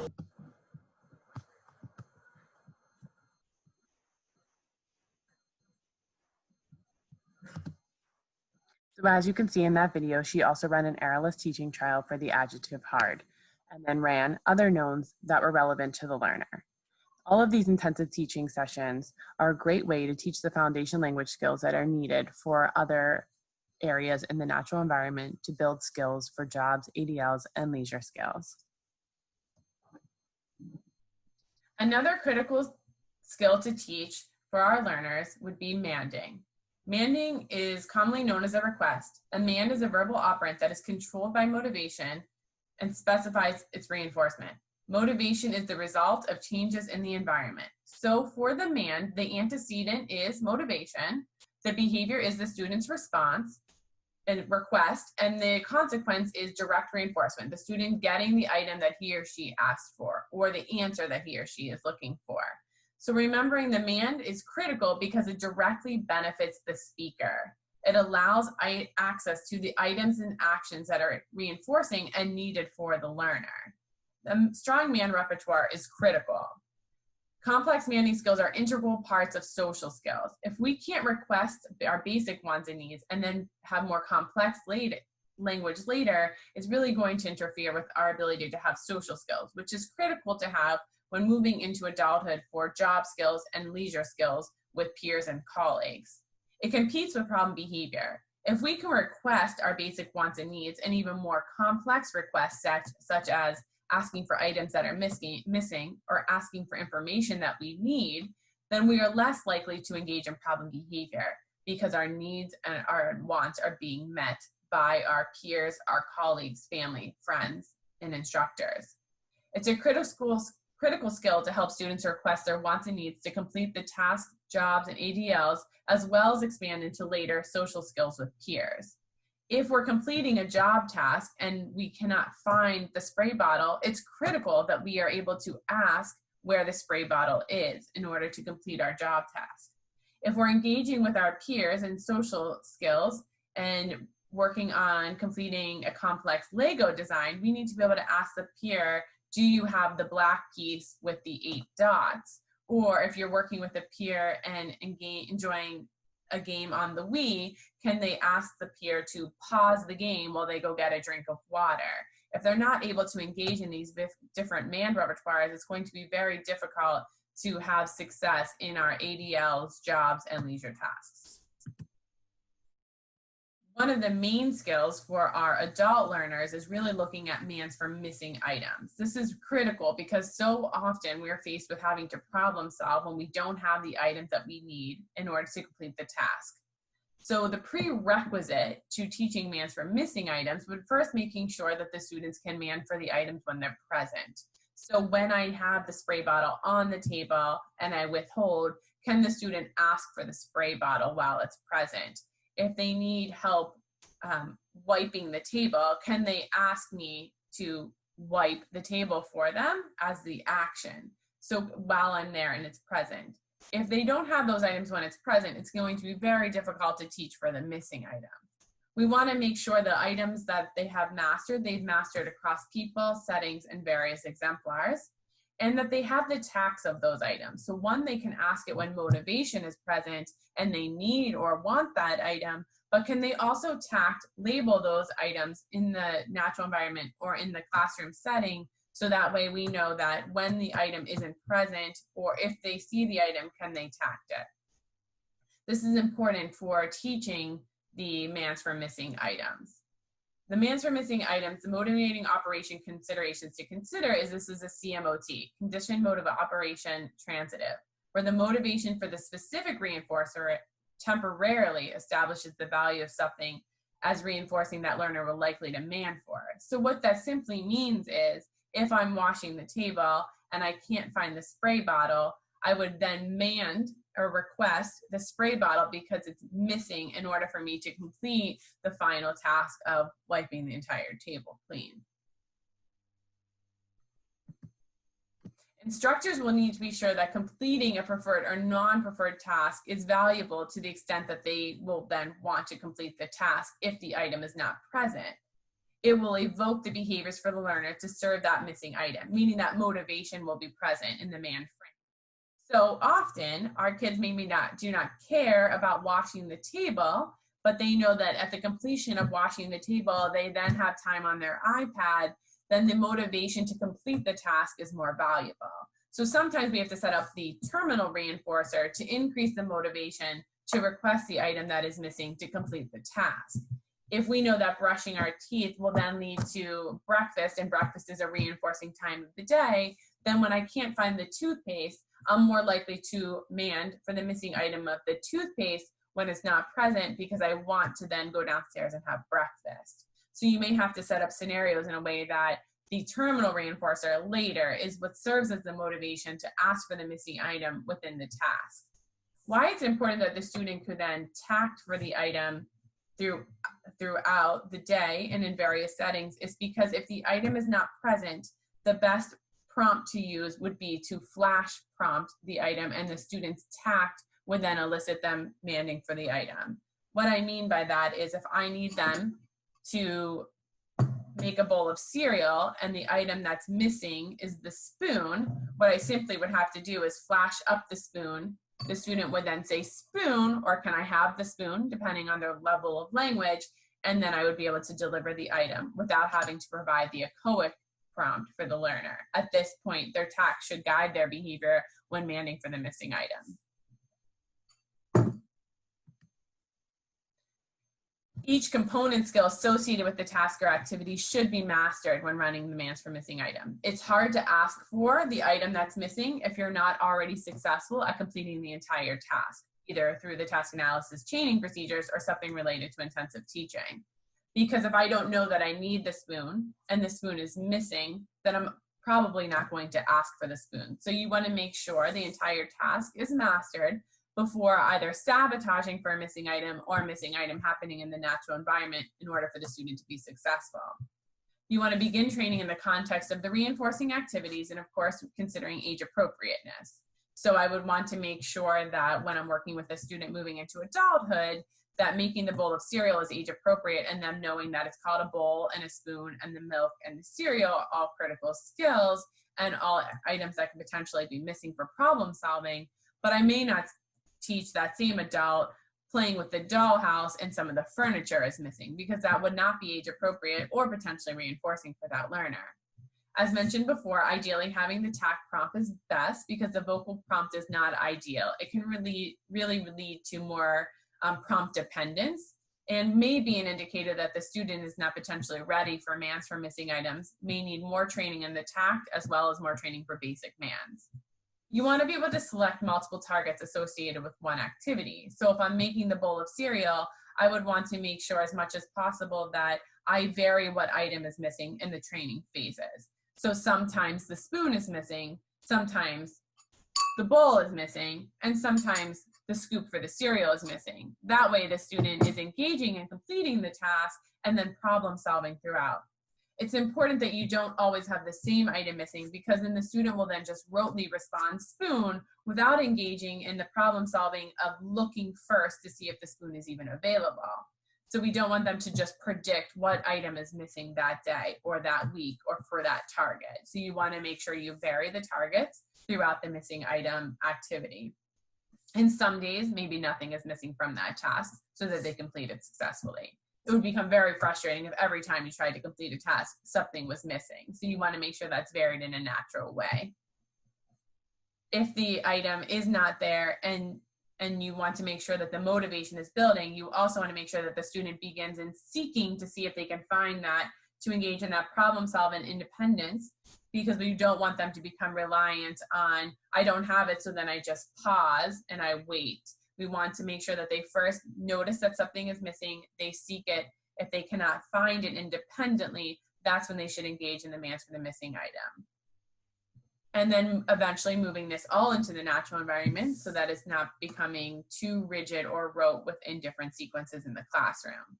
Remember, the reinforcer for the demand is what the item is that they asked for in order to complete the task, not social praise of nice job using your words, good asking. It really would be when they realize the spoon is missing, they ask for spoon, the delivery of the spoon is the reinforcer to completing the task of making the bowl of cereal.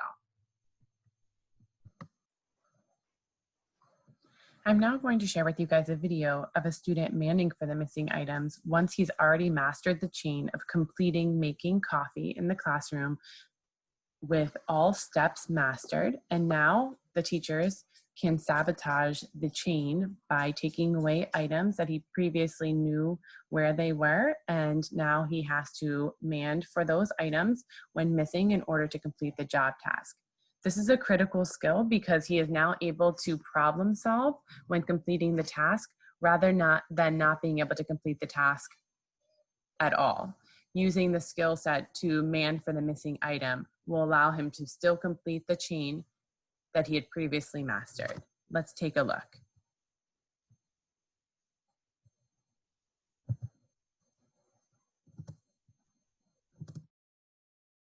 Okay. You can just hit the whole thing and then I'll edit it. Here, you want a pencil or you got a pen? All these different choices here. Sorry, buddy. Take me a picture. Have a seat, Hunter.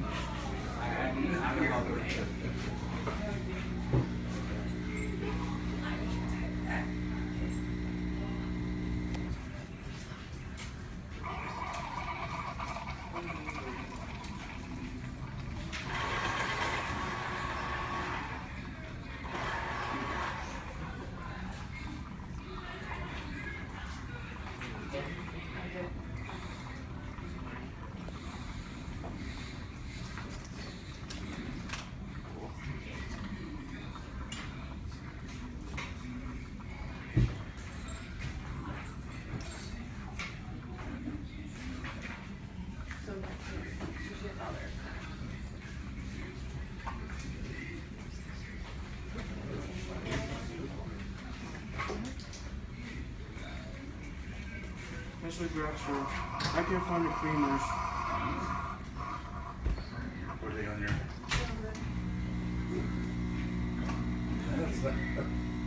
Good asking, did it? There you go, thank you. You're welcome.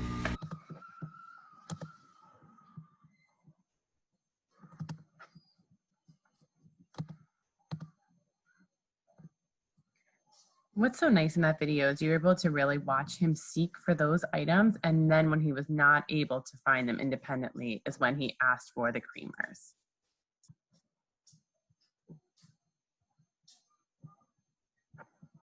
The next piece for the manding would be the mands for the information.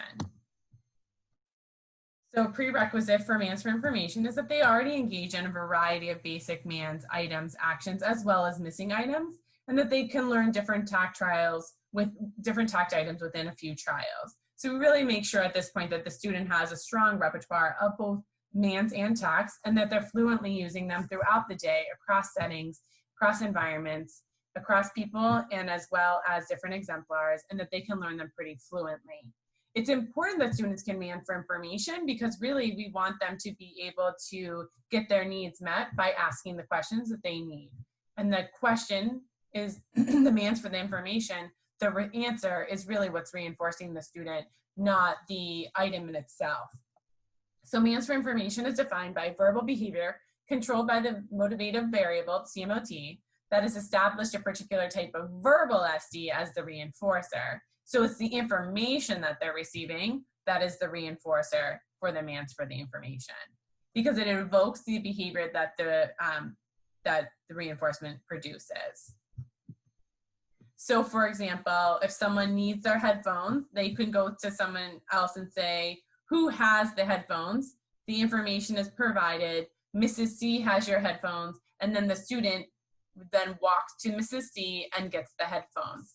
Really what is the reinforcer is the information of where is the headphones. Mrs. C has them. Now they have the information that they need in order to complete the task to have the reinforcing value.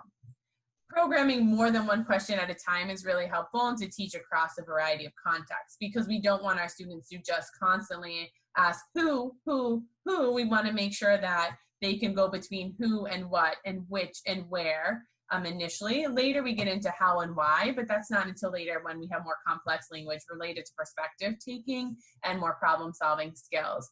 But the who, the where, the which, and the what are really critical to start with, and making sure you're varying those so that the students don't become rote in the way that they're using them. and planning ahead so that way things aren't where they typically are, or different people have different items, or there's a variety of items they need to use, they just don't know which one. So if you said, go ahead and color the worksheet, and there's a pile of crayons, they would potentially have to ask you, which crayon do you want me to use? And then the answer would be, I need you to use the purple crayon. The information of the purple crayon is the reinforcer for the student to select the correct crayon to then engage in the behavior they need to. You need to water the plants, and they have to ask, where is the watering can? The watering can is behind the door. Now they need to go behind the door and find the location to get the watering can. Usually with MANS for information, it's critical that the student has a strong repertoire in location and in prepositions, because it relates heavily to the information that they're receiving from the speaker to have the reinforcing value. Go and get the folder. Which drawer is it in? It's in the top drawer. Now they need to then identify top versus bottom. So planning ahead is critical to make sure that we're varying across different types of questions, making sure that the information is of reinforcing value, and that the student has the language foundation in order to be successful to complete what it is that they're asking for. This next video is going to illustrate the MANS for information. When the student needs the information in order to complete the task, it's the information that he receives about making the cup of coffee and what's needed to make the cup of coffee that acts as the reinforcer so that he can complete his job. Let's take a look.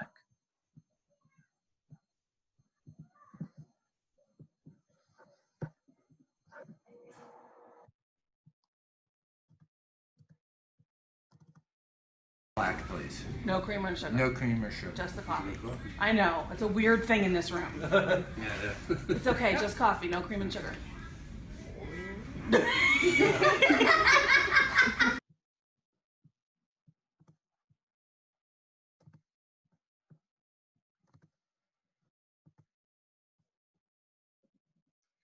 So you may not have seen in the very first couple of seconds in that he asked Mike, what did you want on the top of your form? And Mike replied, nothing, I just want my coffee black.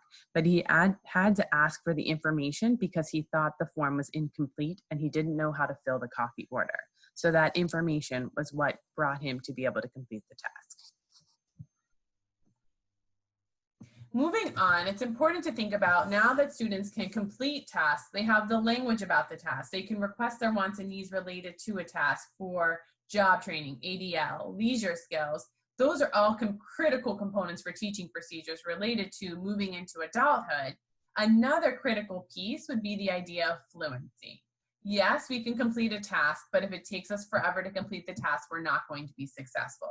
I can wipe the table, but if it takes me 20 minutes versus 5 minutes, then there's a problem. If I enjoy finding music on the iPad, but it takes me 15 minutes in order to find the right app and plug in my headphones, I'm going to become very frustrated and not have much success with enjoying music on the iPad because the process takes me so long. So what's important to think about when putting in together these teaching procedures and any of these programs would be the concept of fluency, making sure students can do them at an appropriate rate as well as accurate.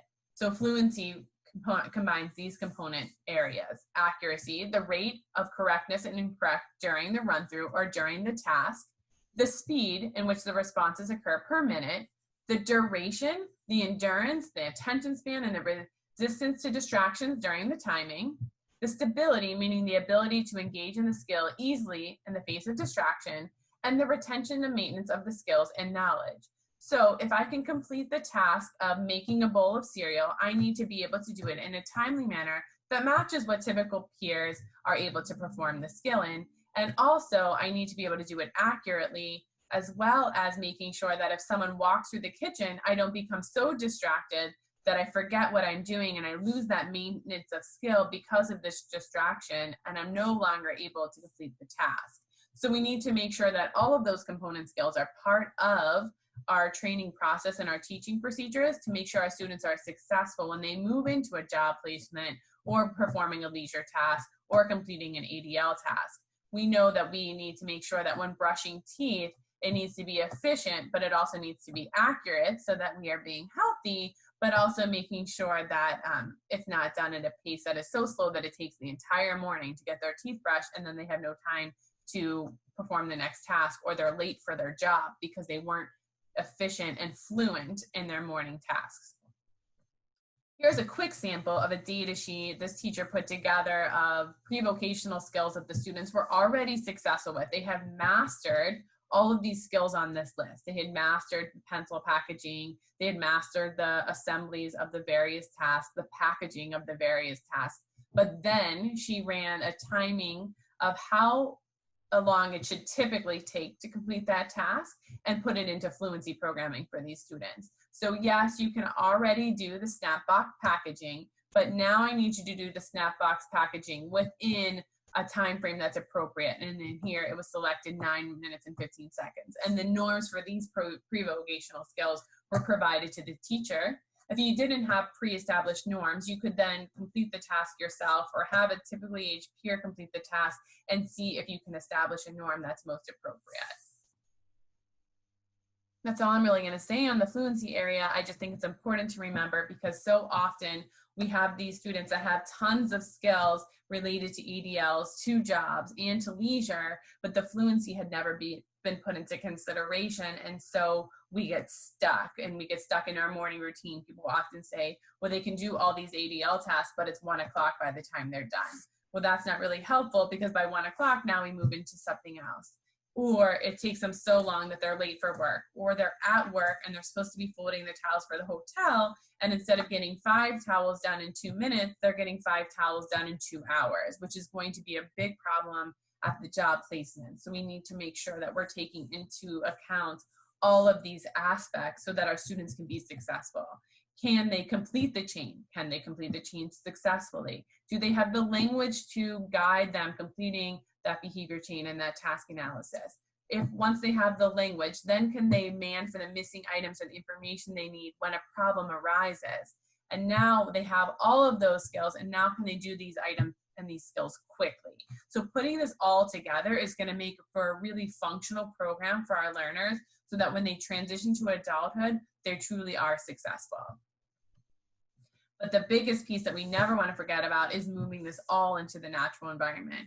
So I showed you some samples that were at the table, and I showed you some samples that were in the natural environment as well, because we want to make sure that our learners don't leave school, high school settings, only being able to do things at the table with a card sort or with a material sort or with only a certain instructor at a certain table sitting in a certain chair. We want to make sure that we have moved all of our programming into the natural environment when appropriate for our learners. The format of instruction in which verbal and nonverbal skills are taught presenting through the natural environment are presented across settings and cross instructors, exemplars, and circumstances. With natural environment training, it's important that the variables are related to motivation. So whether it be that they want to complete the task or that following the task they get to do a reinforcing activity, we want to make sure that those are all in play in order to transfer it into the natural environment. Depending on the student's skill level, natural environment teaching may occur as a transfer of skills from discrete trial instruction or vice versa. Some of our kids, we may teach them table just in the natural environment and then later run it in some intensive teaching sessions to make sure we can teach them multiple exemplars, or vice versa. They're taught all of those exemplars during intensive teaching in discrete trial format and then transferred to the natural environment.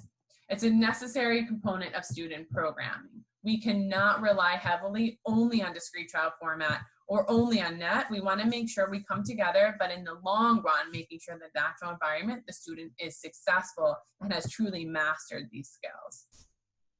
We want to make sure that if the student can label broom at the table on a picture card, that then later when they go into the closet in the classroom and the teacher says, get the broom, or what is it, and they say broom, they still can identify it outside of that training session. Or if they go into working in the hotel and they need to sweep the kitchen, can they then identify or label the broom? Because many of our students with autism fail to generalize the skills that were taught or acquired from one setting to another, we want to make sure that we are planful with our natural environment teaching. We want to make sure that these skills are transferring and generalizing across environments, across different stimuli, and across different instructors. because it would be of no good if by the time they get to adulthood, they were only able to work with the one instructor in the classroom for the past 7 years. We want to make sure that they've worked with a variety of instructors, potentially even a variety of peers that they can respond to, because that's what's going to mimic most when moving into jobs, ADL tasks, and leisure skills in the community and in the natural environment post-secondary. Here are a couple examples of data sheets of using natural environment teaching with our learners. Here on the one on the top that says listen and response, intraverbal, tact, echoic, mand, motor imitation, and signs, the teacher had listed everything the student had mastered at that point, and she updates this sheet on a weekly or every other week basis so that the staff know everything the student has mastered, and they can run those in various settings across various staff members, and making sure that the student is fluent with these responses. So yes, he can tact spoon at the table, and then they bring him into the cafeteria and the coffee shop and make sure that he can still tact spoon in that setting. Same thing with he can mand for applesauce at the table when having snack, but then can he mand for applesauce in the cafeteria? Can he mand for milk in the cafeteria, at the table, and as well as when he needs to mand for milk to make somebody's coffee? Can he imitate the same movements that he can imitate at the table as well as in another setting? So he can open the refrigerator in the classroom setting where it's been trained, but then when moved into the coffee shop or into the apartment setting in the building, can he then still open the refrigerator using that motor imitation repertoire? So it's really important to have some type of data system tracking where we have lists available so all staff know what has been mastered and then can practice it in different settings. On the other sheet, the other form that I have illustrated is simply on the whiteboard in the classroom, the teacher had selected each row is a different student, and he had selected basically 5 or 6 items that that student has mastered that they're going to check in the natural environment across 3 days. And once he gets his 3 yeses across environments and across settings, then those items will be considered not mastered in the natural environment, and then new items will be put onto the list. So there's a lot of ways you can do it. There's nothing very rigid of how to set up the data systems for natural environment teaching, more so just knowing that you have a way to make these decisions, that you have a way to check it for mastery in various settings, and that you're making sure that it's age appropriate and aligned with their programming. These last couple of videos are going to illustrate how we do natural environment teaching in the classroom as well as in the community. The first video sample is really going to show how these students were able to bring together their independent work tasks, their ADLs, and put it into small group where some students are working independently on their tasks while others are still working on the language needed in small group. So let's take a look at how these students do this in the classroom.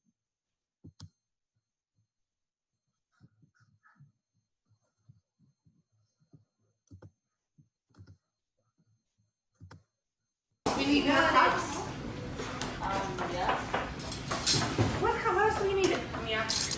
We have and a, what else do we need? Like fork and spoons. Forks and spoons, and what else? Nice. Yeah. Get out.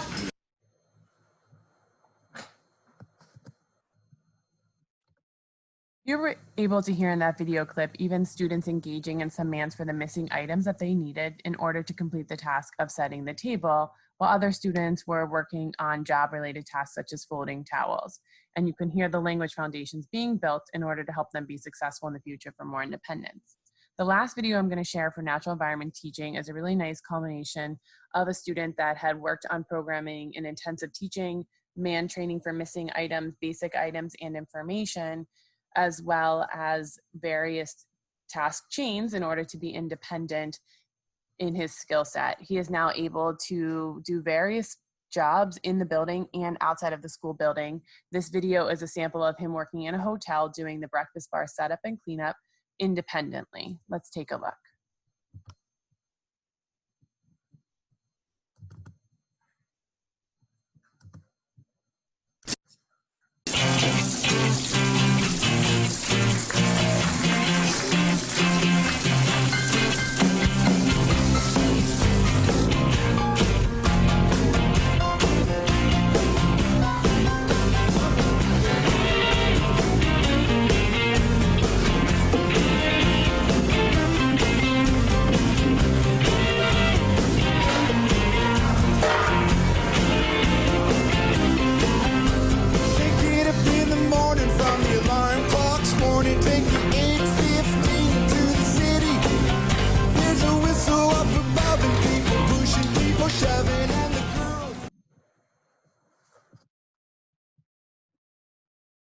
So you can see that he was really successful in his job training, but that would not have been possible without great assessment, data systems, and teaching procedures across staff and across environments. Another critical piece for natural environment teaching and all of our programs to build job skills, ADL skills, and leisure skills is related to our staff training and running things with fidelity. We want to make sure that our learners are having the opportunities across staff running it with the same consistent training models. So let's take a look and turn it over to my colleague who's going to focus on the staff training and fidelity checklist. Thanks. Hi everyone, my name is Carrie Collins, and during this next section, we'll be covering staff training and treatment fidelity. So while keeping all of the components we've covered so far during this presentation in mind, the research, assessment, teaching procedures, instruction, programming, actual examples from classrooms and data systems, the last component we're going to cover is how to effectively train classroom staff to do all of these components.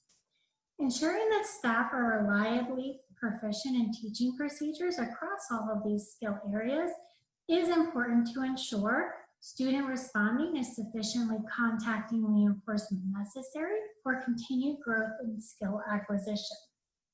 The components that we are going to cover today in regards to staff training include reviewing the components of behavior skills training, a variety of training formats actually used in classrooms, and then options for when to provide the training. Additionally, we're going to be covering treatment fidelity as it relates not only to staff training, but also specifically staff training in the programs we've covered thus far as they relate to transitioning to adulthood. So providing effective staff training and performance management is necessary for the delivery of evidence-based practices, and that comes from Reed and Henley. And in order to provide quality services to students, the behavior of staff delivering these services needs to be addressed. Training defined is teaching a person a particular skill or set of skills. Unfortunately, training is often overlooked or neglected, but why? Some reasons for training being neglected could include a lack of knowledge. So people don't have background in behavior analysis or protocols or autism, older learners, or basically any skill set that would be beneficial to them in the classroom. It can be time consuming and effortful. So this could be the time needed to receive training, to learn protocols. It could be a lack of resources. So this could include teaching materials that one would need. When addressing these training needs, we need to make sure that training needs are prioritized. So this means addressing student needs and concerns. So what do students need to learn? Staff needs and concerns. What do staff view as a priority? Do staff have concerns of teaching procedures or even working with individual students? And also procedural drift. Before we begin speaking about specific training formats, we need to discuss behavior skills training. So behavior skills training is research supported. It is didactic. It requires individuals to meet some sort of criterion with procedural integrity. Behavior skills training provides learners with an opportunity to observe and practice the desired behavior and then also receive feedback. Behavior skills training provides learners with an opportunity to ensure, or provides trainers rather, with an opportunity to ensure that learners are able to perform this new skill. By training teachers to use behavior skills training, we potentially have the opportunity to train these teachers to train a number of other staff.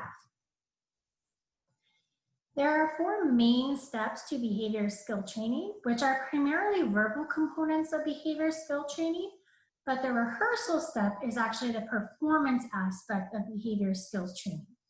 And the 4 main steps are instructions, modeling, rehearsal, and feedback. The first step to behavior skills training is instruction. And during this step, staff are provided with the rationale. So why are they learning or doing this specific skill? And then a description of the step or instructions for the target skill. The description should be both vocal and written. And one thing to keep in mind if providing a written rationale is that it should be kept simple. Another component of this step would be to provide a checklist for the procedures you are going to review. So with an actual task, such as something related to cleaning, you may provide a checklist for the procedures or steps in teaching a student to wash dishes, to vacuum, or even to mop floors. We saw several examples of this earlier in our presentation related to brushing teeth and washing your face. The second step to behavior skills training then is modeling. And during this step, the person conducting the behavior skills training will model or demonstrate the target skill. So thinking back to the example we just mentioned with washing dishes, you would model each step of what the staff member is to do. The third step to behavior skills training is rehearsal. And it's important to note that we really cannot skip over this step, because the rehearsal step is where the trainee actually practices performing the skill. And before performing the skill with actual students, it may be beneficial to perform the skill with the teacher or trainer first. And that thus allows the trainee to practice the skill in contrived situations before real-world implementation. Role-playing is typically more forgiving than naturally occurring reinforcement contingencies. The fourth step then to behavior skills training is feedback. And during this step, you'll provide supportive and corrective feedback to correct any errors. You're going to review what went well and what the trainee needs to work on. Make sure to remember the principles here of reinforcement. Reinforce the behaviors you want to see increase. So if you are focusing on only prompting from behind, make sure to reinforce this behavior. Feedback is one of the most effective and critical components. Feedback helps to be clear with people on expectation, improves job performance, promotes personal and professional development. And by using behavior skills training, you will be able to effectively give feedback, or this step, because you'll have good data, objective data, that you can objectively then describe what was observed and use the data from the observation. Your feedback will be immediate and specific, and you can set realistic goals moving forward. Remember that you are providing feedback so that you can continually build skills, correct any errors, and hopefully motivate staff to continue to move forward. In regards to corrective feedback, while immediacy is important and errors should be corrected immediately, corrective feedback should be given as privately as possible. You don't want to avoid corrective feedback, but you do want to consider the timing of it. Corrective feedback should be short, specific, and ideally focused on positives. Ultimately, you want to have a balance of positive and corrective feedback.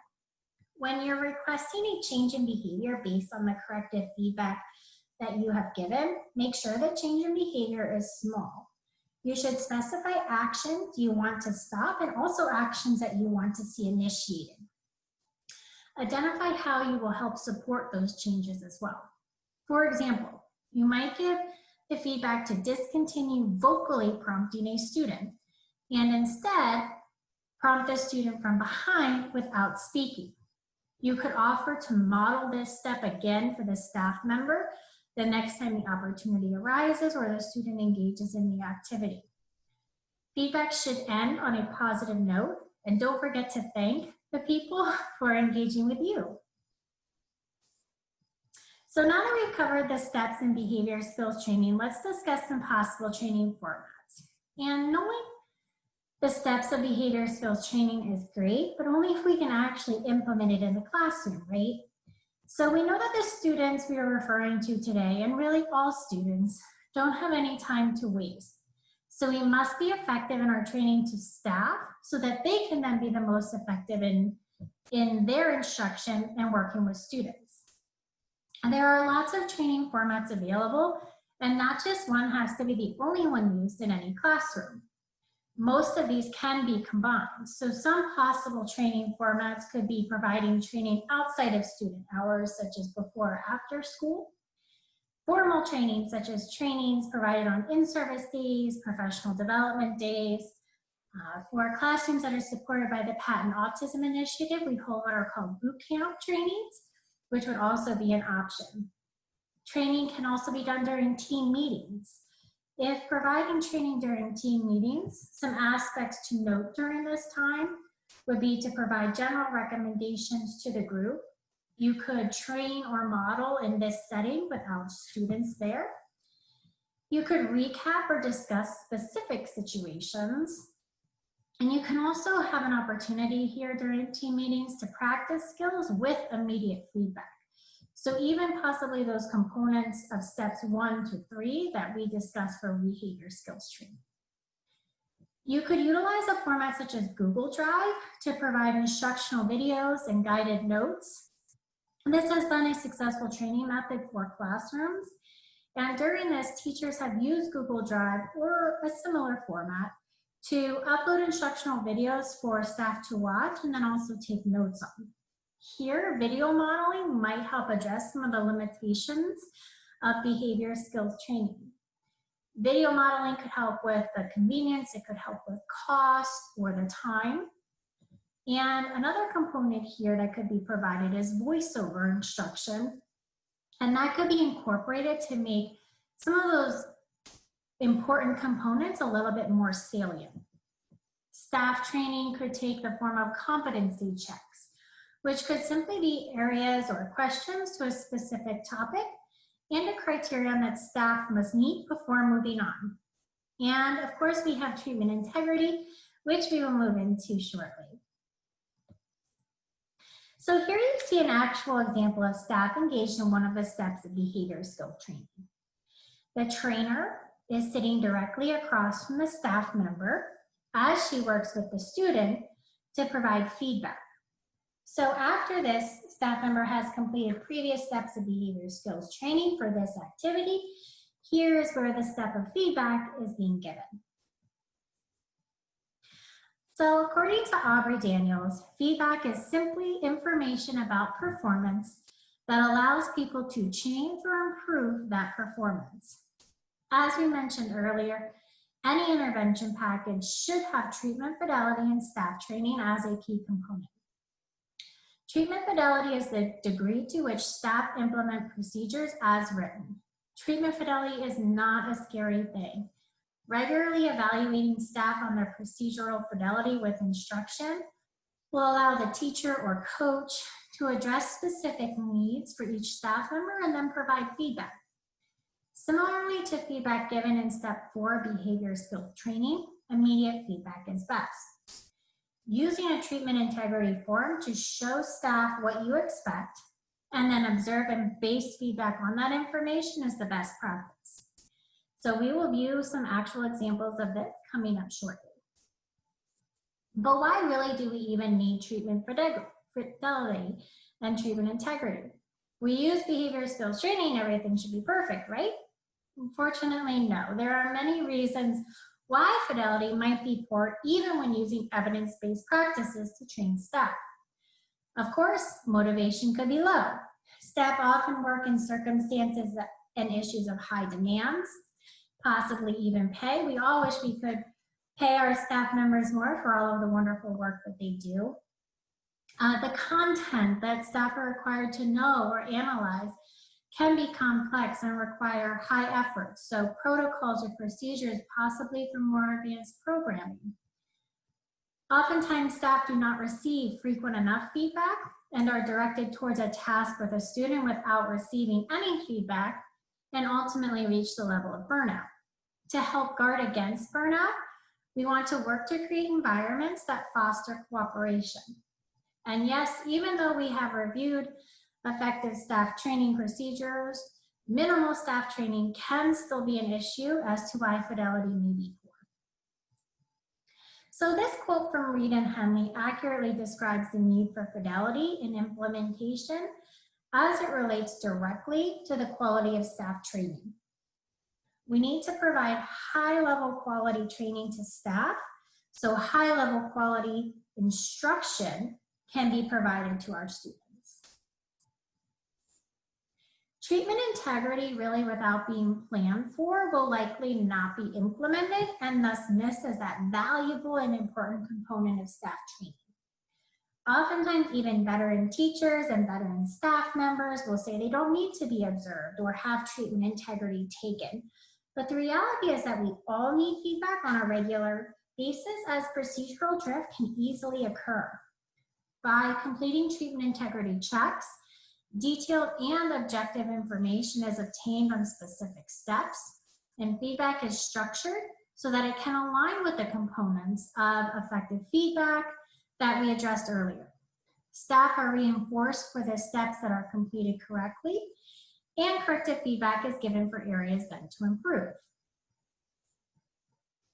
Of course, attaining good fidelity is more than just completing treatment fidelity checks and filling out a checklist. When discussing treatment fidelity, we must also look at the antecedent and consequence procedures related to it.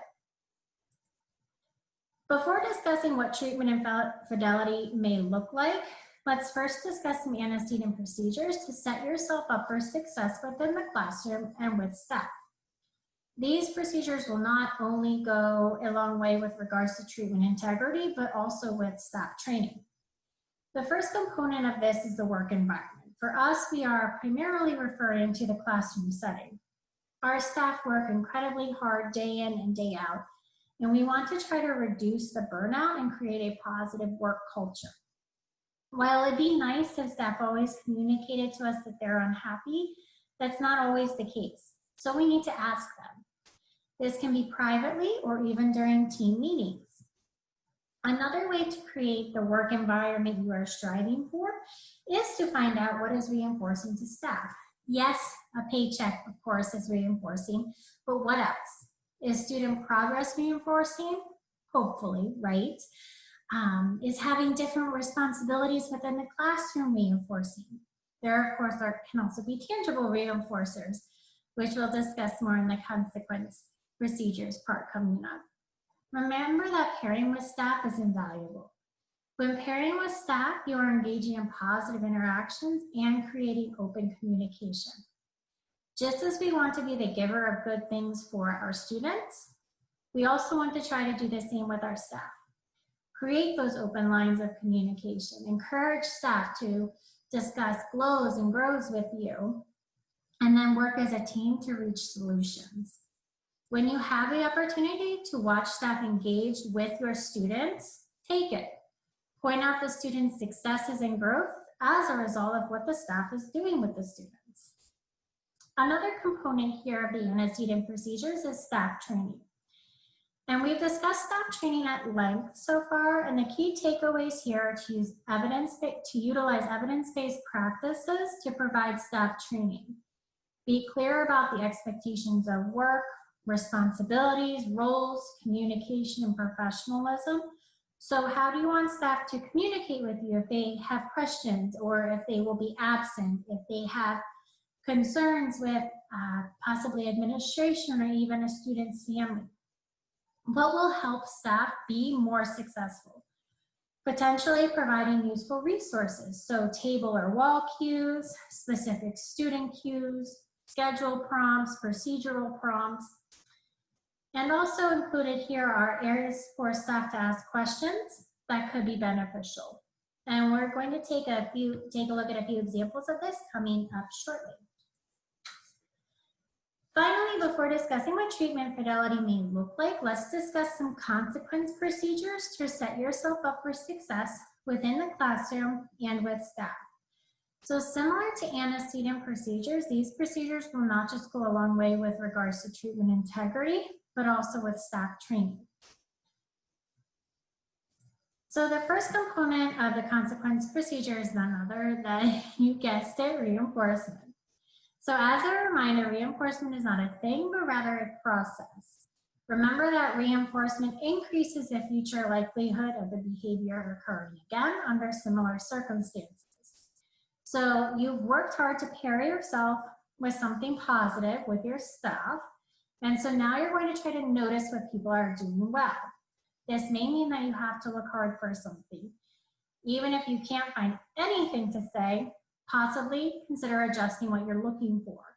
So they've at least shown up to work, right? But how and when should reinforcement occur? So private versus public, vocally versus written. And as we stated earlier, corrective feedback should be given as privately as possible. With public feedback and reinforcement, one option could be to have tally sheets for specific behavior. This could be per staff or even per classroom. And then a predetermined goal and reward. Select the behavior that you want to reinforce. So this could even be staff prompting from behind. Whatever it is, select that behavior. Praise boards would be another option for public praise within the classroom. So this could be written feedback to staff, where staff are able to see it and read it.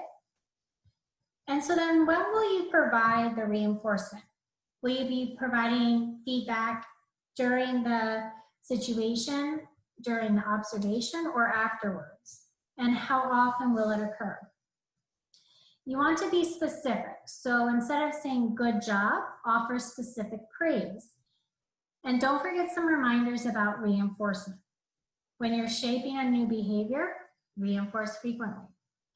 Don't thin the schedule too soon, as we all need reinforcement. Remember that what functions as a reinforcer changes from person to person and from minute to minute. And don't forget that satiation occurs, so check in frequently with your staff. And now that we've discussed antecedent and consequent procedures, we can move into what treatment fidelity for staff training looks like. So how are we monitoring treatment fidelity? Of course, one-to-one direct observation is best, but if necessary, video recordings may be used. We saw this actually a lot during our recent time of online instruction. And as far as how often, well, that's going to depend on staff needs, the availability, scheduling. Treatment fidelity gives clear criteria for fidelity, and thus remediation can occur. So remember, it is not always easy to receive corrective feedback. Staff should be aware that corrective feedback is aimed at promoting improvement or development of the person to whom feedback is provided. You want to work to maintain the environment you created that is conducive to feedback. So continue to foster an environment rich in noticing positive aspects, which is beneficial to increasing staff skills and ultimately student gains. Be sure to allow others to observe you as the teacher or trainer, also receiving feedback in a professional manner and changing your behavior as a result. Don't just wait for feedback to happen. Create an environment in which feedback is encouraged and actively requested from others. This helps you and staff get used to feedback. You can ask for specific feedback and specific examples. So after completing treatment fidelity and preparing to provide feedback, you'll want to prioritize the feedback that is given. So focus on the big things first and don't be too nitpicky about everything. So for example, if you've worked hard with your staff to remember to prompt from behind without speaking when teaching activities of daily living, and a staff member does this, but maybe misses collecting data for one step of the chain of behaviors, prioritize the positive feedback. Of course, again, immediacy is important, but you also need to consider the timing of it. Be short and specific and focus on positives. Corrective feedback, of course, can be a sensitive area for many people. And when providing corrective feedback, you want to describe what was observed without emotions. Always describe the positive aspects, support it with data, and be objective. Remember the balance of positive and corrective feedback. Request a change in behavior or the small change. Specify any actions you want to stop, and then end on a positive note.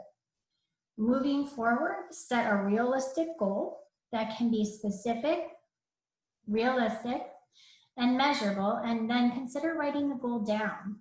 And finally, don't forget to thank your staff for all of it that they are doing. So as promised, here are some examples of a staff incentive board and focus for the classroom. In this classroom, a teacher actually created a system for her staff in which she would tally each time a staff member engaged in the target behavior that was the focus for that day or week. In the example you see here, the focus for that day was using a promise reinforcer. So not only would she tally each time this occurred, she also actually played an air horn sound on her phone to alert all the staff members that someone engaged in the target behavior and a tally was being recorded. For these staff members, the reward for reaching the goal varied, but most frequently it was a pizza party or small lunch brought in from a local restaurant and was then eaten with the students who enjoyed it as well. So here you see pictures of goals for staff written largely on the whiteboard in the classroom. So you see it says no talking or reinforcement during ADLs and independent work, even if they manned.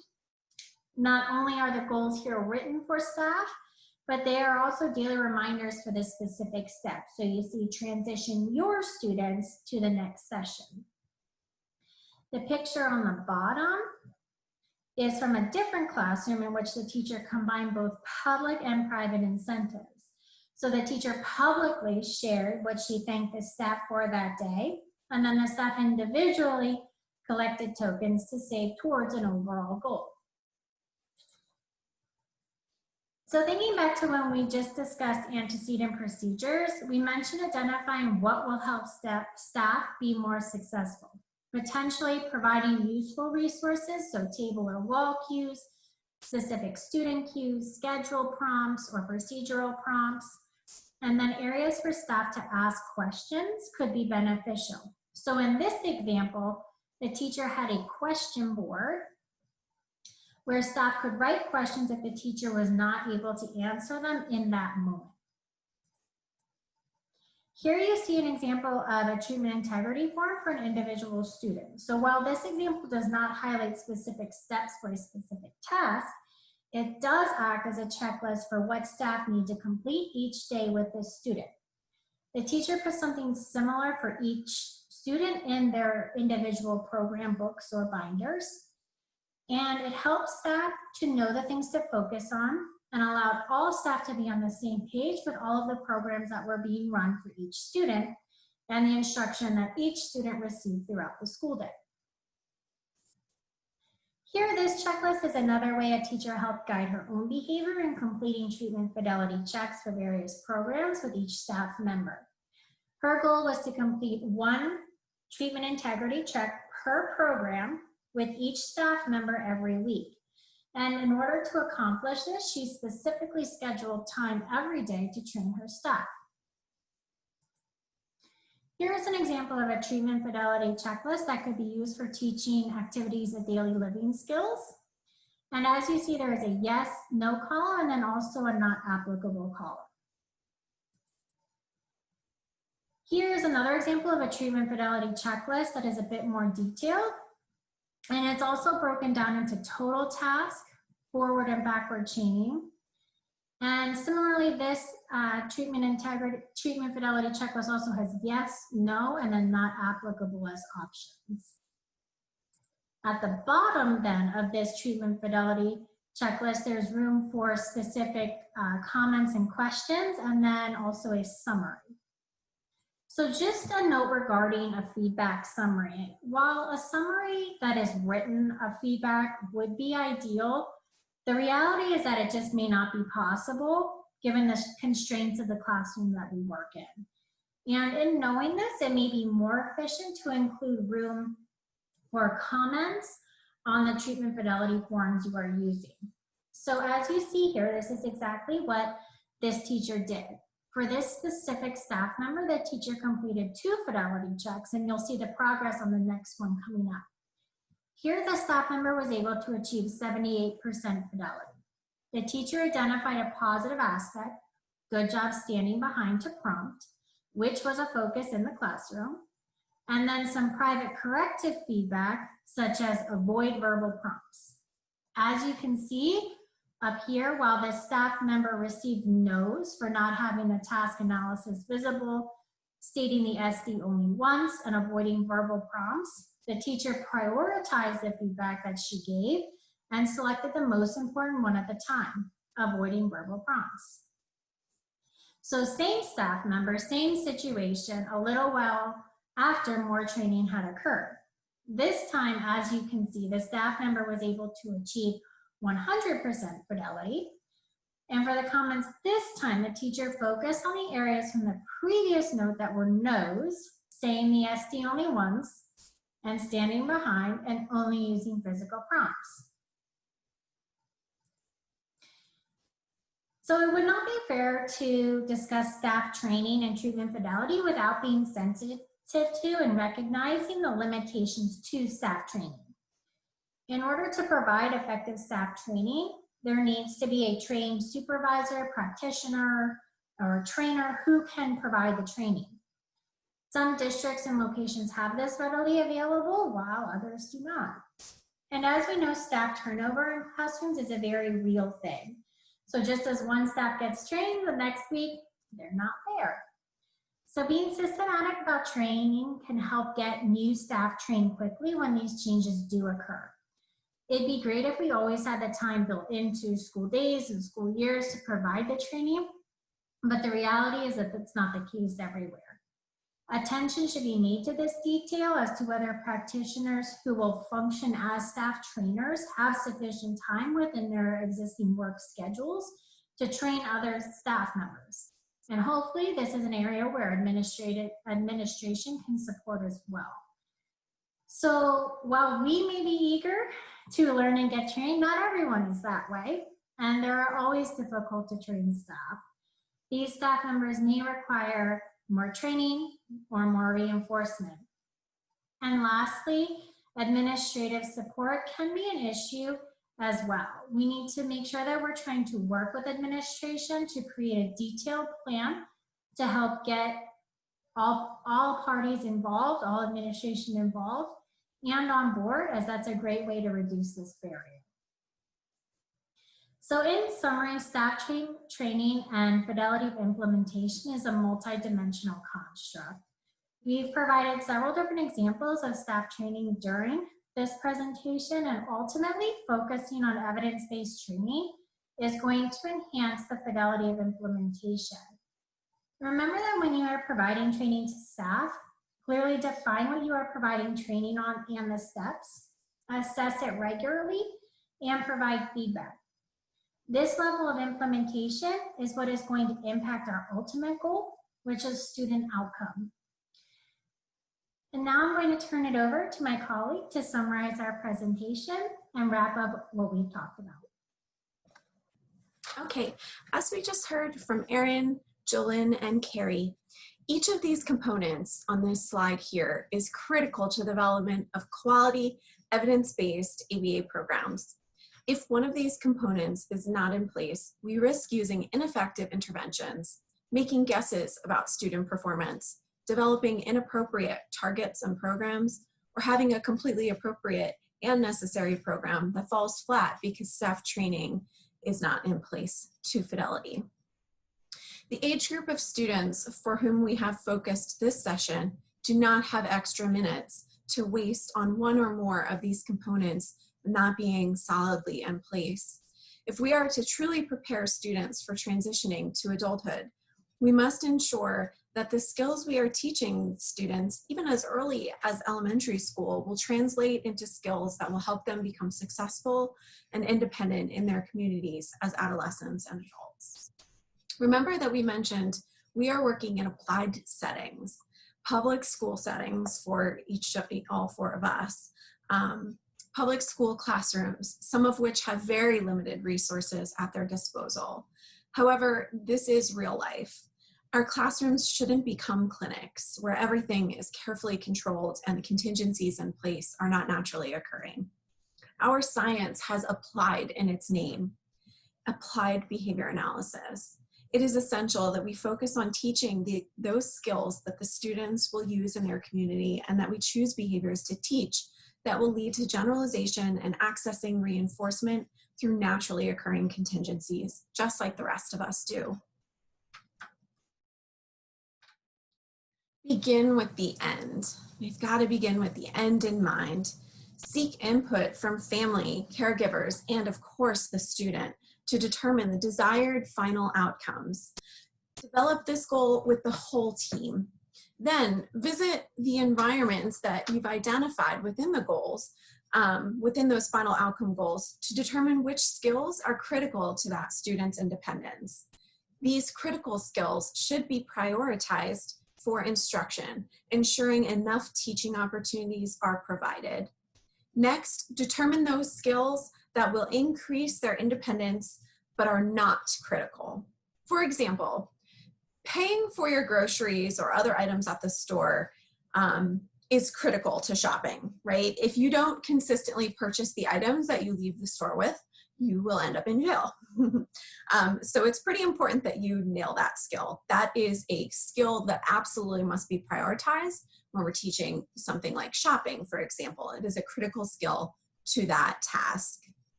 On the other hand, using coupons or going in the same order down the aisles every time, that's not critical to grocery shopping, right? I bounce around throughout the grocery store all the time because I forget, you know, what I was getting, or I remembered something not on my list. So going in the same order through the aisles, not critical. Using coupons, I never use coupons. I'm terrible with remembering that. So not critical, I'm still able to go shopping.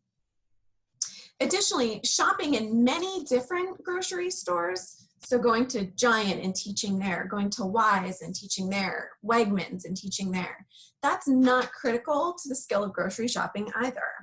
Sure, sometimes we like to go to Trader Joe's to buy that item that we can only purchase there. And perhaps this is something that the IEP team should consider, including the family and the learner in the discussion. And it perhaps might be determined to be a part of the plan. That's something, because it's something very valuable to the learner, that, you know, we do want to teach him to go to this particular store because he or she really loves this item and we can only get it there. But as a whole, learning to shop in 3 different places isn't critical to grocery shopping. Efficiency is so important, especially when we don't have much time left with these learners before they graduate. So let's focus our efforts on the most efficient, effective way of doing one particular task. Sometimes as instructors, we make the steps necessary, or we make the steps to complete a task far more stringent or complicated than we ourselves would actually even follow. Laundry is an example of this one. So again, I rarely sort my clothes unless there's a new article of clothing that I'm fearful might bleed on the lighter, you know, clothing items. I don't generally sort my clothes. My clothes always come out perfectly fine, regardless of whether they're sorted or not. And I don't have to waste my time with sorting. I'm busy, right? I have other things to do. So if I can cut out that step and still get to the same result, perfect. This is what I'm referring to when I mention efficiency. We need to be thinking about this with instructional goals as well. Lastly, teach, right? So make sure you will have adequate instructional opportunities to teach these adaptive behavior skills that we've been talking about, or these life skills, these independent living skills. And make careful considerations regarding the training of other staff, family, and even community members with whom your student will be interacting. Sometimes it just isn't possible to first teach a skill in the classroom in a discrete trial type of format, and then also teach that skill in the environment in which it will ultimately be used.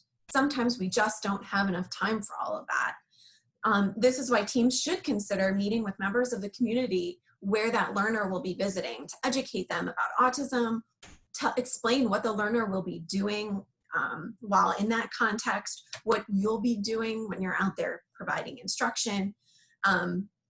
All of this just might lead to a more successful environment or more successful experience in whatever environment that you're teaching in. And of course, as we heard Carrie discuss, staff training is paramount in making sure that we can make best use of our instructional time and implement programs the way that we are intending for them to be implemented, so that we can actually demonstrate mastery of these skills. It's so important that we devote the time to training our staff members and continually checking in on them to provide that support as needed, and not just in regard to problem behavior. So often when students are out in the community or at another location in the school and they return, the staff in the classroom might ask, so how did they do? And what they're really referring to is, did they engage in problem behavior? I believe it was Dr. Gerhardt again who had said, adaptive behavior skills will get you through times of no academic skills better than academic skills will get you through times of no adaptive behavior skills. We should be focusing on asking staff, did they master anything to independence today? So when they return back from their community-based instruction or from another place in the school building, did they master anything today? That's what we should mean when we ask, how did they do? You all know as educators, and I've mentioned it here a few times throughout my portion, we don't have time to waste. Every teaching session should be done with fidelity so skills can be mastered as quickly as possible. We can only use the tools and resources that we have in front of us at this moment. We all know that working in public school settings, we often don't have the amount of control or the amount of resources that we would like to have over things such as community-based instruction. What we do have control over are all of those topics that we have reviewed today, beginning with quality, comprehensive, individualized instruction, individualized assessment geared toward the final outcome for the learner, selecting appropriate targets and selecting appropriate targets for instruction based upon assessment data, using evidence-based teaching procedures, making necessary adjustments to instruction based upon the data that you've collected, and training all staff working with your students to ensure treatment fidelity of all programs. I thought this quotation here was a nice way to wrap up our session. It says, the best preparation for tomorrow is to do today's work superbly well. If we focus on all of those pieces of an integrated system of instruction grounded in a strong evidence base, we will be doing today's work very well indeed.